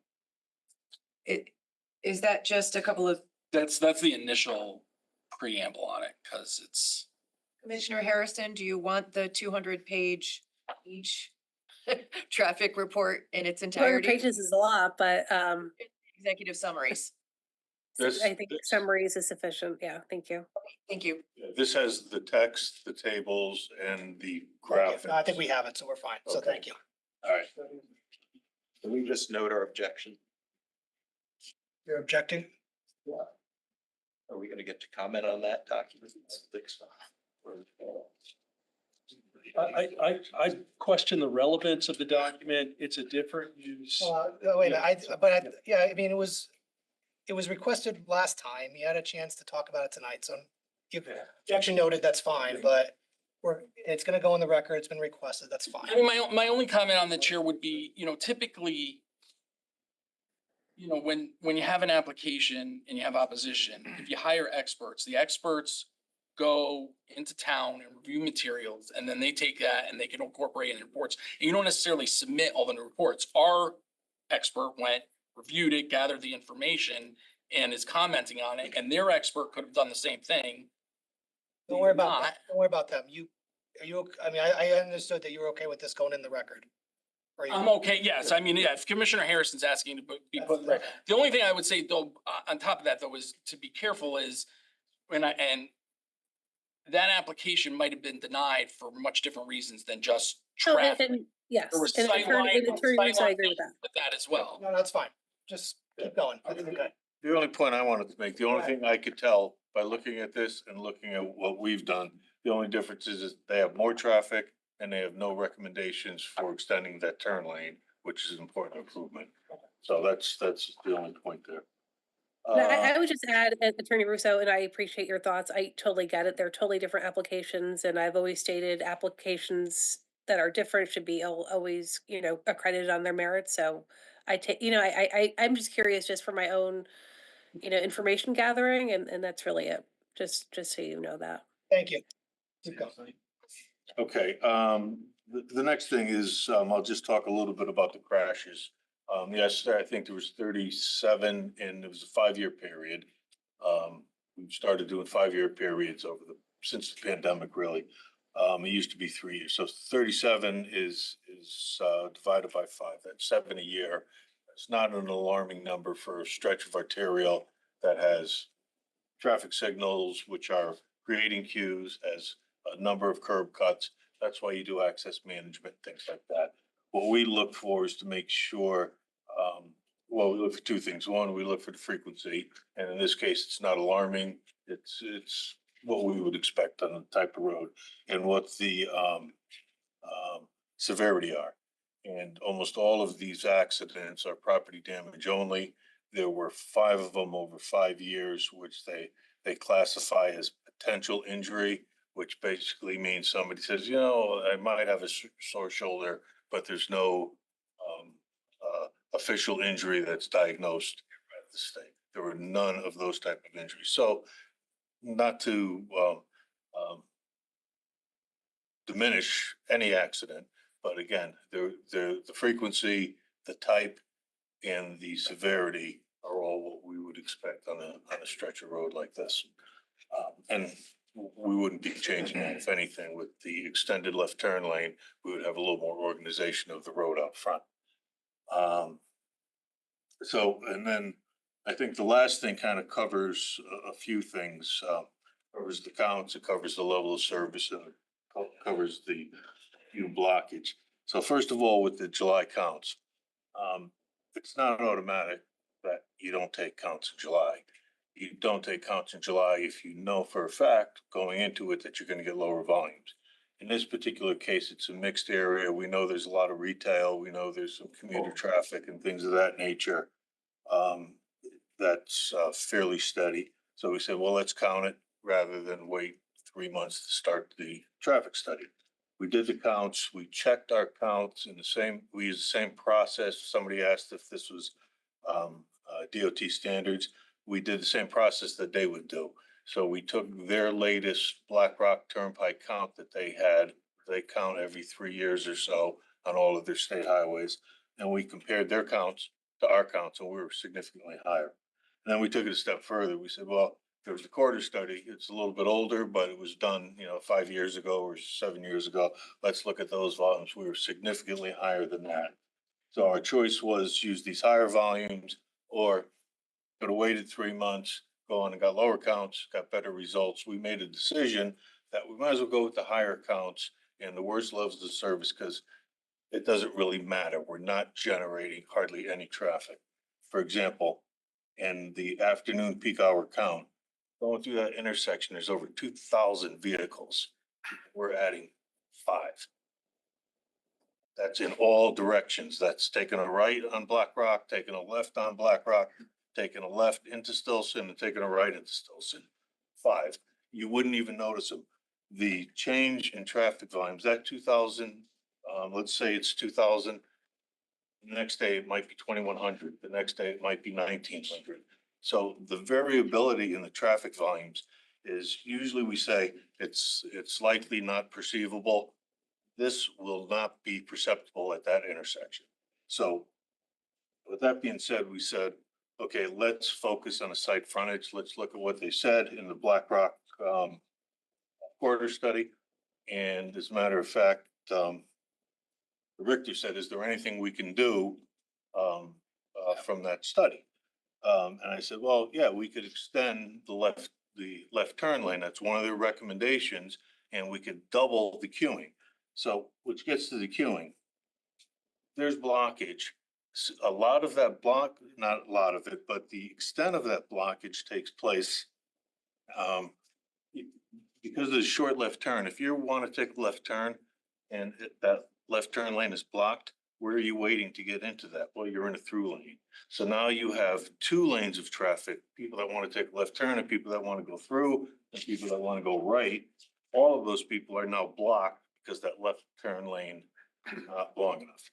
So we're extending it. Is it going to eliminate all of that blockage? No, but it's going to eliminate a significant amount of it. And it's a substantial improvement for that short section of road. The other thing is when it's worse in the afternoon, just again, to put a little bit of perspective on what we're generating here, there would be 2 left turns coming out of this development in the PM peak hour. So if they get blocked, they sit and they wait. The blockage, when they talk about the 50th percentile and 95th percentile, that's the back of queue when the light turns green. So it builds to that point. So the 50th percentile queue when the light turns red is 0. And then it grows and grows and grows. And if that red light is 30 seconds long, at 30 seconds, it's at that number. So it's not like 50% of the time you're sitting there and you're blocked. You do get blocked at the end of those cycles. But when there's 2 of you, you might have to wait a couple of red lights to get out. And it's not going to create a safety hazard. What it's going to do is create some inconvenience for those people trying to take that left turn out. So I did a lot of talking, but I think if I had to leave you with one final thought, it's that from a traffic engineering standpoint, it's a mundane use in terms of the volume of traffic. It's been designed safely, And the extension of that left turn is a significant off-site improvement that typically you wouldn't see from a development this small. So I think it's from my perspective, it's a good project for the town. Thank you. Question, go ahead. Two quick ones, probably for Attorney Russo. Let's see, Attorney Mont, anything with Mr. Mont, Sorry, I thought. Sullivan. sorry, Sullivan. That's right. I've been called worse. Mr. Sullivan, a lot of us know this intersection intimately. And most of us are making left turns where there's 3 lanes. It's up by the hardware store.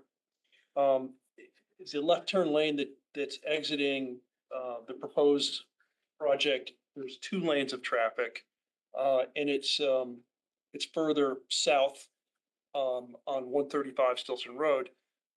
Would the queuing, how would the safety be any greater or less that distance with 2 lanes of traffic rather than that center turn lane coming out of the hardware store? And what would the queuing be any different further south on 135 Stillson Road? So further south is easy, would be less. How much less is hard to say, but every time that left turn lane fills up at the light, that is contributing to the length of that queue. So the longer you could put that off, the more effective the queue management will be. So that will be reduced invariably. And then one other, thank you. One other related question. There was talk about 12-foot widths, 24-foot widths.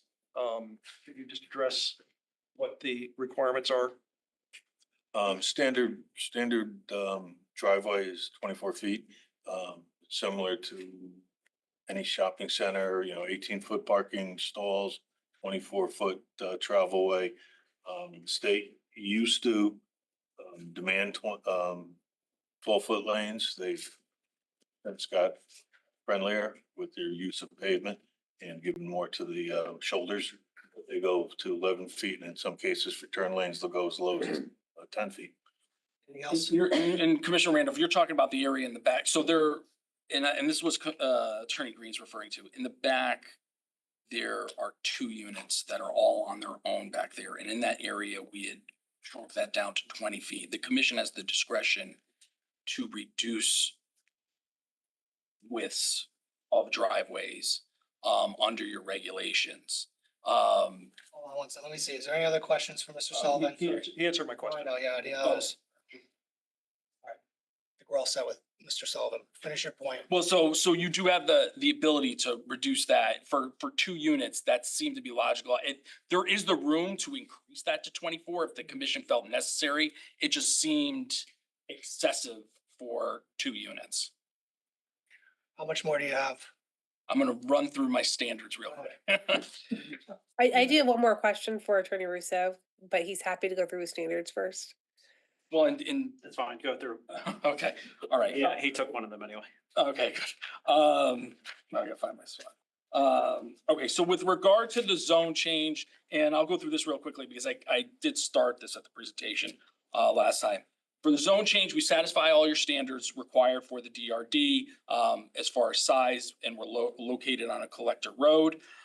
We also create the transition from the DCD, one of your heavier commercial corridors in the town, to residential. As noted in the POCD, Fairfield's housing stock was built to service an overwhelmingly single-family market.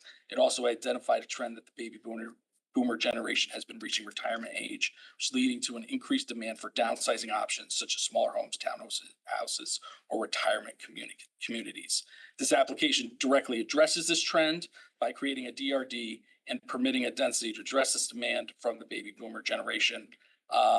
And it affords an opportunity to create additional housing in a location that meets the shift in lifestyle preferences identified in the POCD. Again, individuals and families are looking for locations where they can walk to amenities and to commercial corridors. And if we're gonna have a walkable town, we need to locate these DRDs where they can walk to the corridor, where they don't have to drive.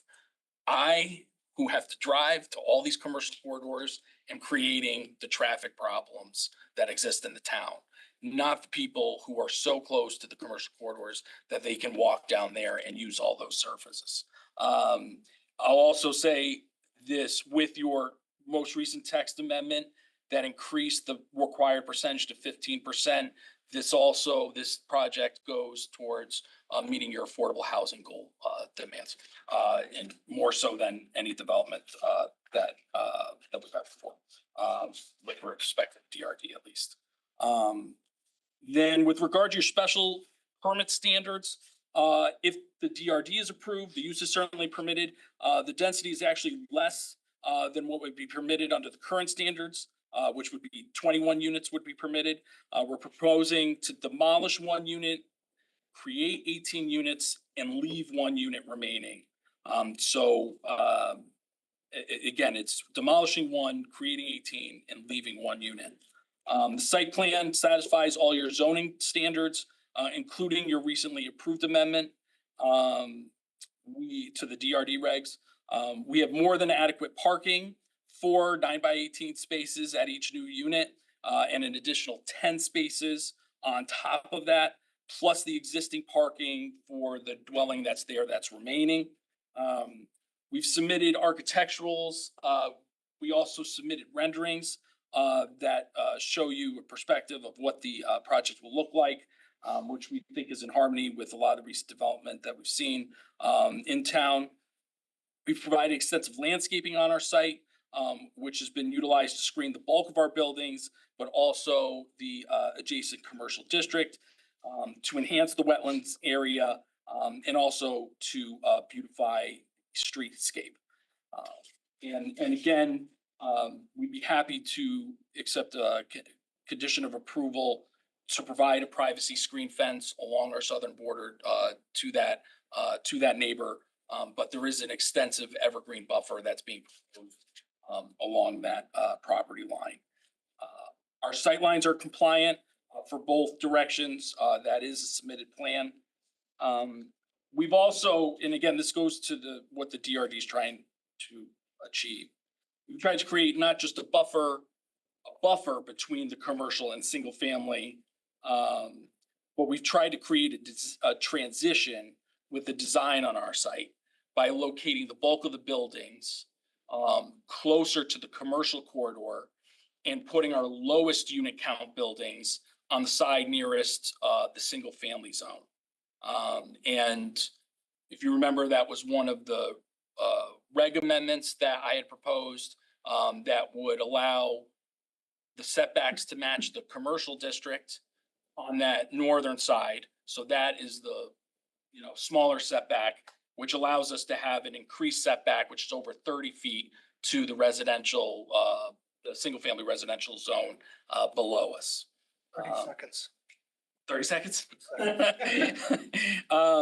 And I think we've shown through our expert testimony, which again,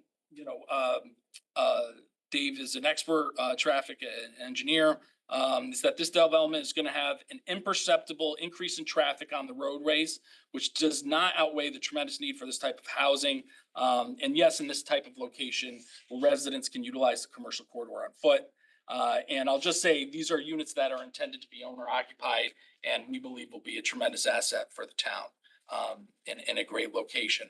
Commissioner Corsello, you had a question? Yeah, just a quick question, but you had mentioned that the trees between the two existing houses that had previously been come up are just arborvitaes. There are arborvitaes that That's have the opinion of Mr. Kenny. Mr. Kenny.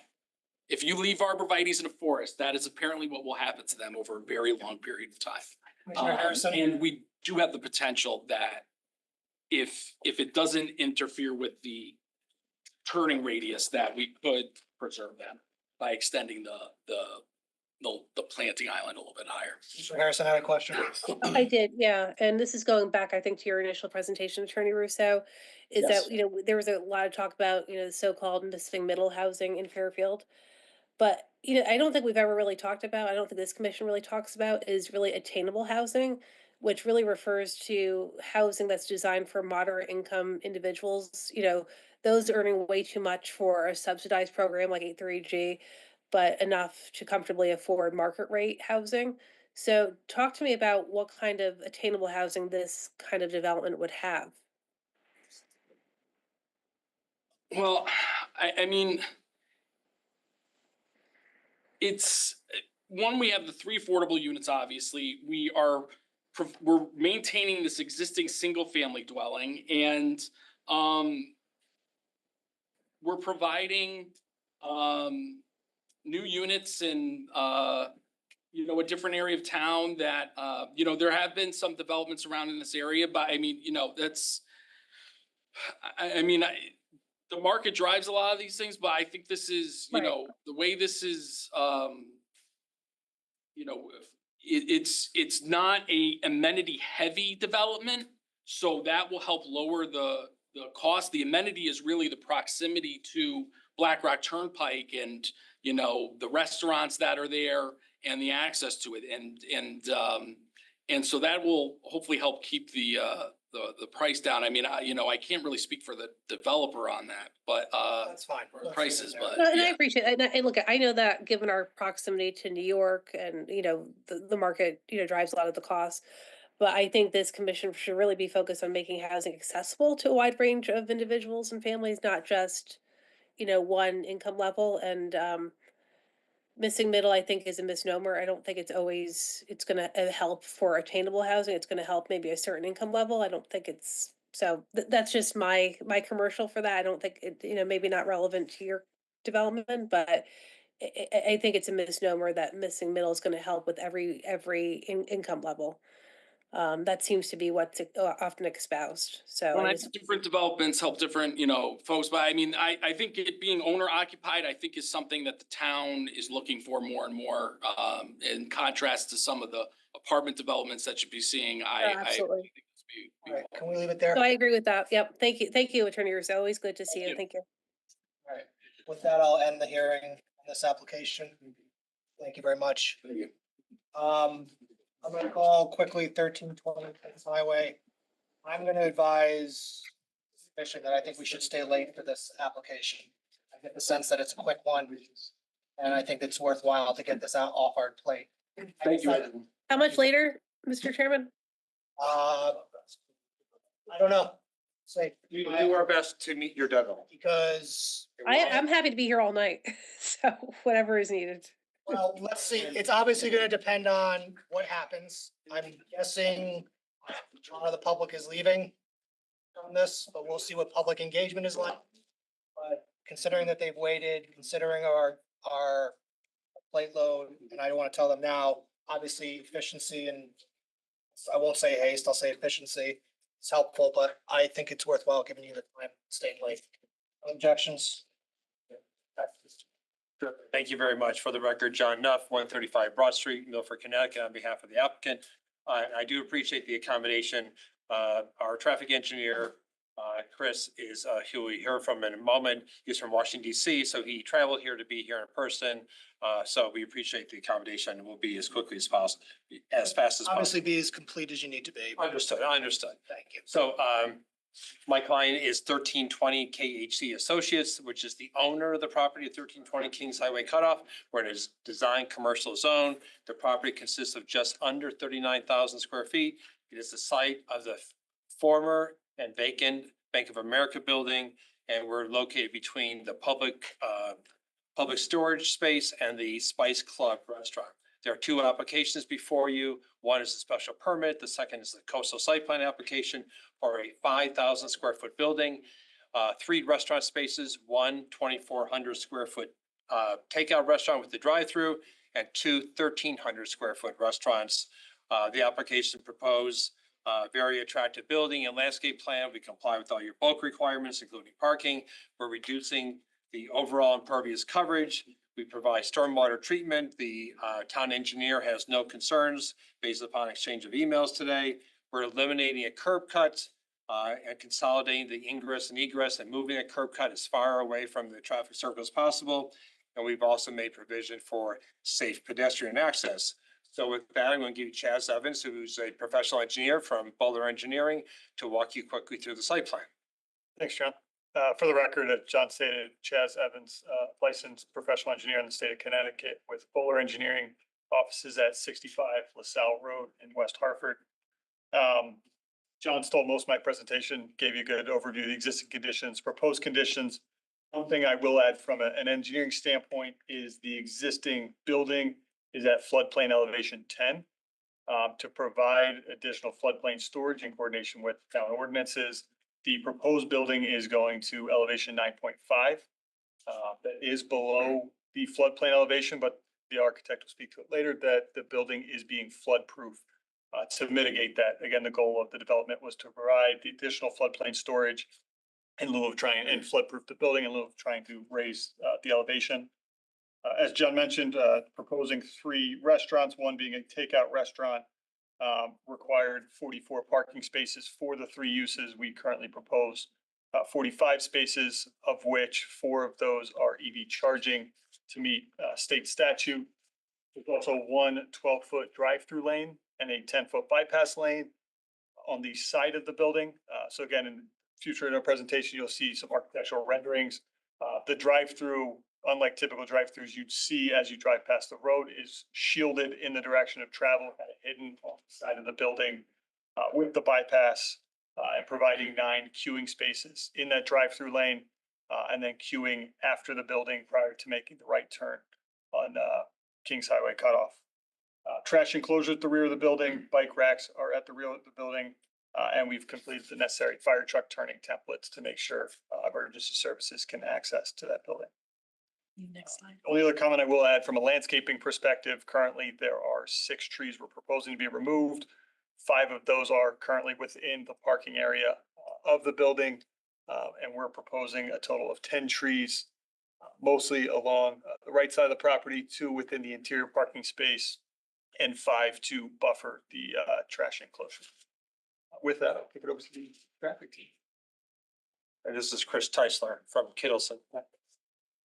Good evening, Chris Teasler with Kittleson and Associates, for the record, 11480 Commerce Park Drive, Reston, Virginia. Again, I just had a quick couple of slides just to summarize the extensive traffic impact analysis we conducted for this site.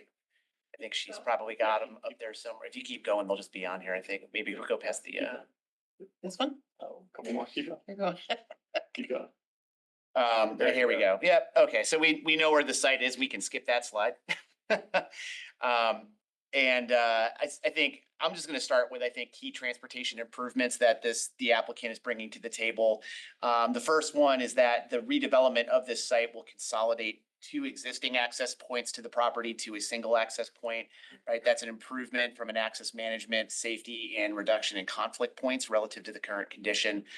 As Mr. Nuff noted, we're also shifting the driveway as far south as possible along the frontage, which again maximizes the spacing between the access and the Post Road crossover intersection just to the northeast. And it further improves site distance and sight lines, although adequate site distance was always provided at this site. So some key findings from our transportation impact analysis. Again, the anticipated net new trips generated by the development is nominal. Again, contextually speaking, I mean, it's important to think about these things in context, but this is not representative of a very large amount of traffic relative to the context of the corridor. And our traffic impact analysis did not take any credit for, prior trips that the bank at one point did generate. So we're kind of starting from scratch, even though there's something there that, if it were feasible, could potentially say, hey, we want to reopen as a bank tomorrow, and it'd be generating traffic there with no improvement. The site driveway, as well as every other intersection in the study area, operate acceptably. The driveway itself operates at level of service C or better during all the study time periods. And actually, the last point I'll make here is that we did conduct an extensive and thorough weaving analysis of the segment along Kings Highway cutoff, which is forecast to operate at level of service B during all the study time periods, which again was weekday AM, weekday PM, and Saturday midday periods. So next slide, please. And again, so all the study intersections in scope of this study, which again was coordinated with staff, operate acceptably. Of course, we all know about the crossover intersection and its challenges, right? And I think it's important just to recognize that is an existing condition. And in the context of this project and what traffic it will generate, this development is really only adding a very small percentage of traffic to that particular movement. That is the critical movement for the entire intersection. Of course, there are plans in the works and being contemplated by CTDOT and others to kind of really focus on what I'd say is the ultimate solution for this area in general, right? For that choke point and that challenging intersection. So, you know, don't need to run and hide from it, but that's the reality of this impact. Fact that it's not really much one at all. Last slide, I think, is just our conclusions that are summarized in our report. Again, so the existing transportation network can accommodate the incremental impacts of this proposed development. The design of the site and the development improves conditions relative to existing conditions.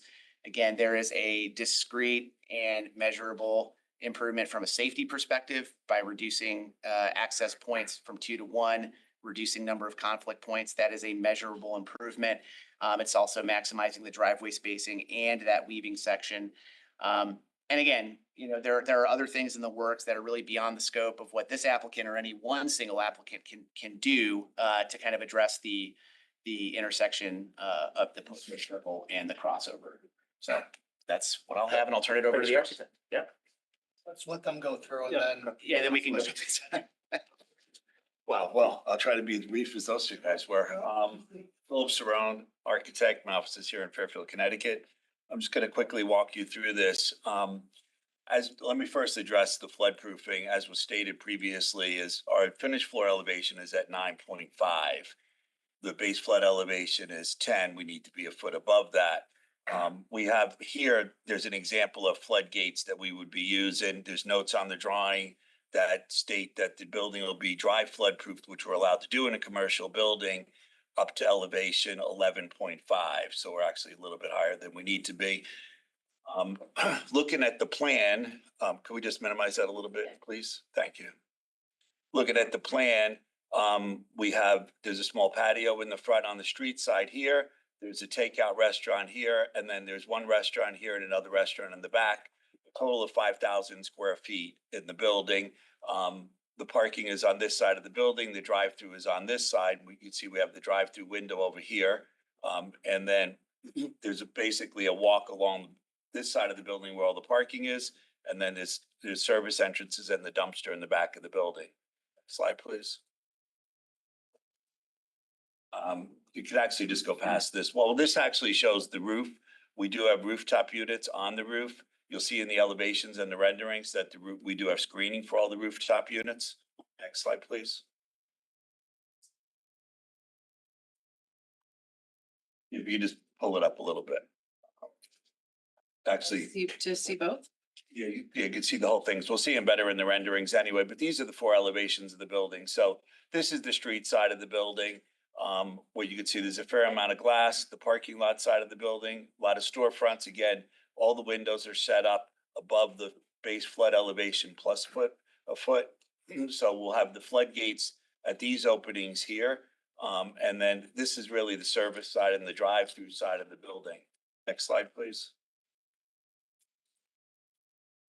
So this is a photograph just so you can see exactly what's there currently. This is the existing Bank of America building, and then the restaurant next door. And on this side over here is where the storage building is. Next, please. So you can see here's a rendering of the building.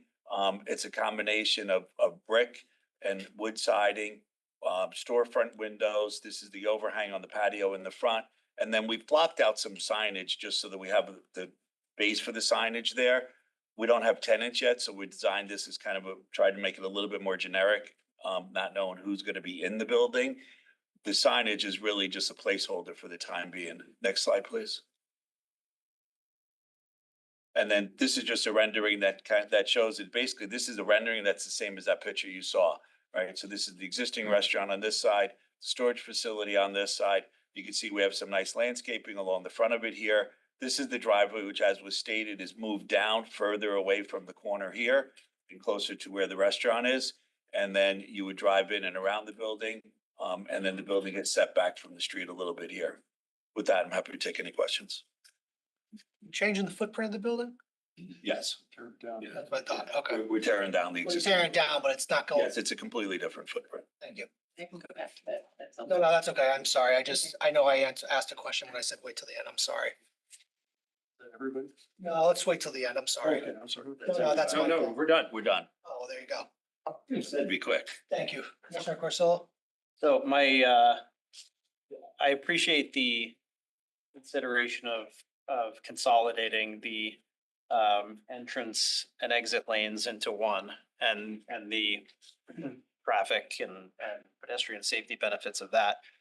On the other hand, it seems like a trade-off of that is that you have to push the building back set it back further from street line to allow car circulation.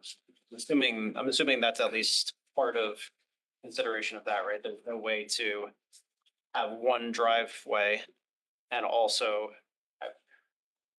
the one thing I've been talking about, I've mentioned it earlier today on another application. I think having retail bringing it up to the street line is much better. Understood. Than having it set back. I would suggest that in this context with the public storage building on one side and the existing, I forget what the name of the restaurant is, next door with the large parking area. And yes, I buy into that as well. But the brevity of our presentation is not indicative of how many designs we went through. We probably went through 12 or 15 different concept plans of how to make this most efficient, most attractive, and most importantly, as safe as possible. And frankly, the issue of safety predominated over all others. And so it was the decision of the team is to get those two, is to consolidate the ingress and egress and move it as far either south or west as possible. But I understand and appreciate the consideration, but it was that safety issue that predominated. And we felt that just in the context of this setting of, we got Stop and Shop, public storage, us, the restaurants, Goodyear, it's not, so it's not exactly the place where we're really creating a sense of place unto ourselves.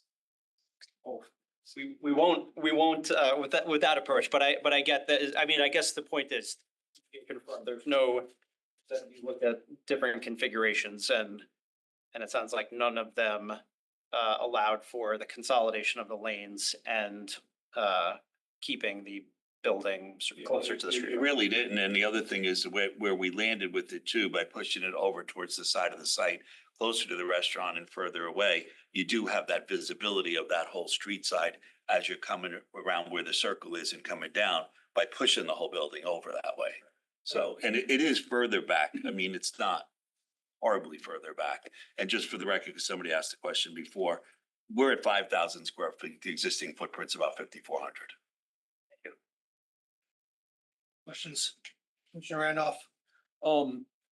Yeah, I commend you on the design, and commission knows that I don't often say that. But yeah, I mean, the other building, it's quite an improvement over what's there now. And Kathy's reacting to me complimenting the design. But Mr. Saron, did you do the landscape plan? We didn't. Oh, okay. So just to pass this on, what's is the DBH of the tree? You said you have 10 trees? Correct. It looks like a lot of them are shrubs. The new trees give the. Yeah, it looked like a lot of them were like shrubs. So I would ask if you could perhaps study the site plan, the landscape plan a little more carefully and perhaps create a buffer. I know we don't have in our ordinance, but as you see how busy we are, we haven't had a chance to pass our POCD and get our text ordinances in. But if you could look at creating more of a buffer around with adjacent sites, and then the DBH on the trees, it seems like some of them are shrubs, as shown in the site plan. So there are, to just clarify, the trees that are proposed The canopy trees are 2.5-inch caliper trees. Within the site, currently, they're about 6 to 8-inch caliper trees, which were really the trees that were planted in the 90s that grew over the years to become 8-inch caliper trees. So I'm assuming back when they were planted, similar size. Some of the evergreen tree, the arborvitae are supposed to be 6 to 8 feet in height that screen the trash enclosure.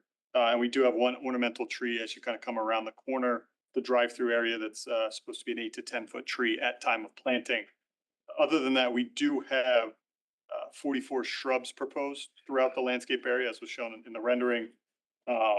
28 grasses and 83 perennials. Yeah, I'm looking at C001 and looks like you're only really depicting, looks like 4 trees, unless you're counting the existing trees in the plan north west corner, but just giving that as feedback. So an improved landscape plan would be helpful with a little bit more buffers. It sounds like you've given it some thought. There's not a landscape schedule here, so I don't really, it's not, there's not a landscape schedule in here, is there? There should be on I'm looking at the presentation. Oh, not in the presentation. Okay, I'll look at that, sorry. And then, the windows look like they're reflective. Is that? They're not. I mean, there'll be clear glass. It's just the way Great. when we do the renderings, we're doing it with the sun shining on them, so it reflects automatically. And then, are the curb cuts coordinated with the circle improvements? No, the curb, I mean, that could be, the movement is independent of that. If anything, right, we're measuring against the existing condition, not necessarily against the future realignment. I know there's a schematic, and I just would encourage you to look at the schematic for the circle improvements and make sure that you don't end up. Oh, yeah, no, I'm sorry. I've looked at you want me to sit down? Okay, sorry. You can, That's fine. no, I I've, want to give the right answer, whether you're standing or sitting. I have the right answer for you. Thank you, Commissioner Randolph. No, I've reviewed the latest CTDOT plans. Their plans all envision the bank not changing in those 2 driveways still being there. They can't foresee us consolidating those, but I cannot imagine CTDOT having any issue with us consolidating driveways, eliminating an access point and conflict points and shifting it further away. Cool. So you coordinated that. Yeah. I think that's it. So, I guess lastly, it looks like you've got the sidewalk in there. Give the thought to a lot of different things. This is kind of a hellscape over there right now for pedestrians. Is there any, could you just address your thought? Right, so we have a sidewalk along our frontage, and then there's one that travels, I guess, north directly to the front door. And again, we gave that a lot of thought as to where we could locate that for the safest pedestrian travel. Yep, it looks thought out, so. And I commend you on the conciseness and professionalism of your presentation. You've set a high bar. Right? You know what? It would have been the same at 6:30. Yeah, and we really appreciate you guys putting the extra time in for us tonight. Commissioner Harrison, you had a question? No, I'm good. Thanks.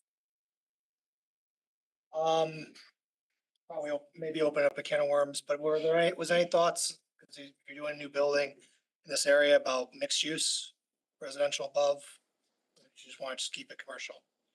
I don't, but I think there's turns into a real parking issue once you start doing that. And, I guess some folks wouldn't mind living above a restaurant, but, that introduces a whole new, but it's really the parking that was the main driver. Yeah, I mean, I candidly, as Attorney Nuff said, we looked at a lot of things. And we did look at buildings that were either offices or retail or restaurants with residential above it, or just all residential even. But you started using up so much of the site that you didn't have any place to work. As long as that, thank you. Yeah, and just just on the landscape. Right now we are trying to reduce impermeable surface. So if you put more trees in, there will be consideration given to relaxing the parts of. So I'm really hopeful that we're going to close the hearing tonight. Yeah. And if you want to make a condition that we re-examine the landscape plan and work with staff to increase that as much as possible, we're happy with that. That would be great. Okay. There's some other green beans on out there. We're looking at a greener, friendlier area, especially in this area, which is so pedestrian, I'm sorry, car oriented. So thank you very much. Final questions? I'll close the initial presentation of this application. And open up the public comment. Is any member of the public joining us in person that wish to be heard? You guys are with them, I assume? Yes.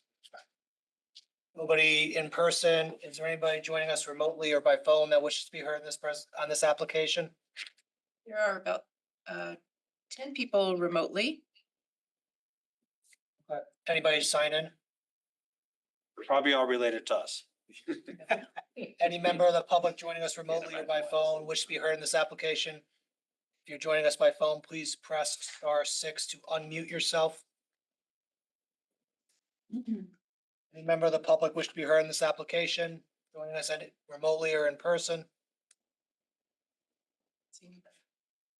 Last call. Any member of the public wish to be heard? Not hearing anybody, I'll close the public comment portion. Anything final? Nothing more. Thank you very much. Well, thank you for staying late. Appreciate it. Thank you to the staff and commission for staying late. I'll close the hearing on this application. During the meeting. Appreciate it. Thanks. Thank you. Thank you. This is me.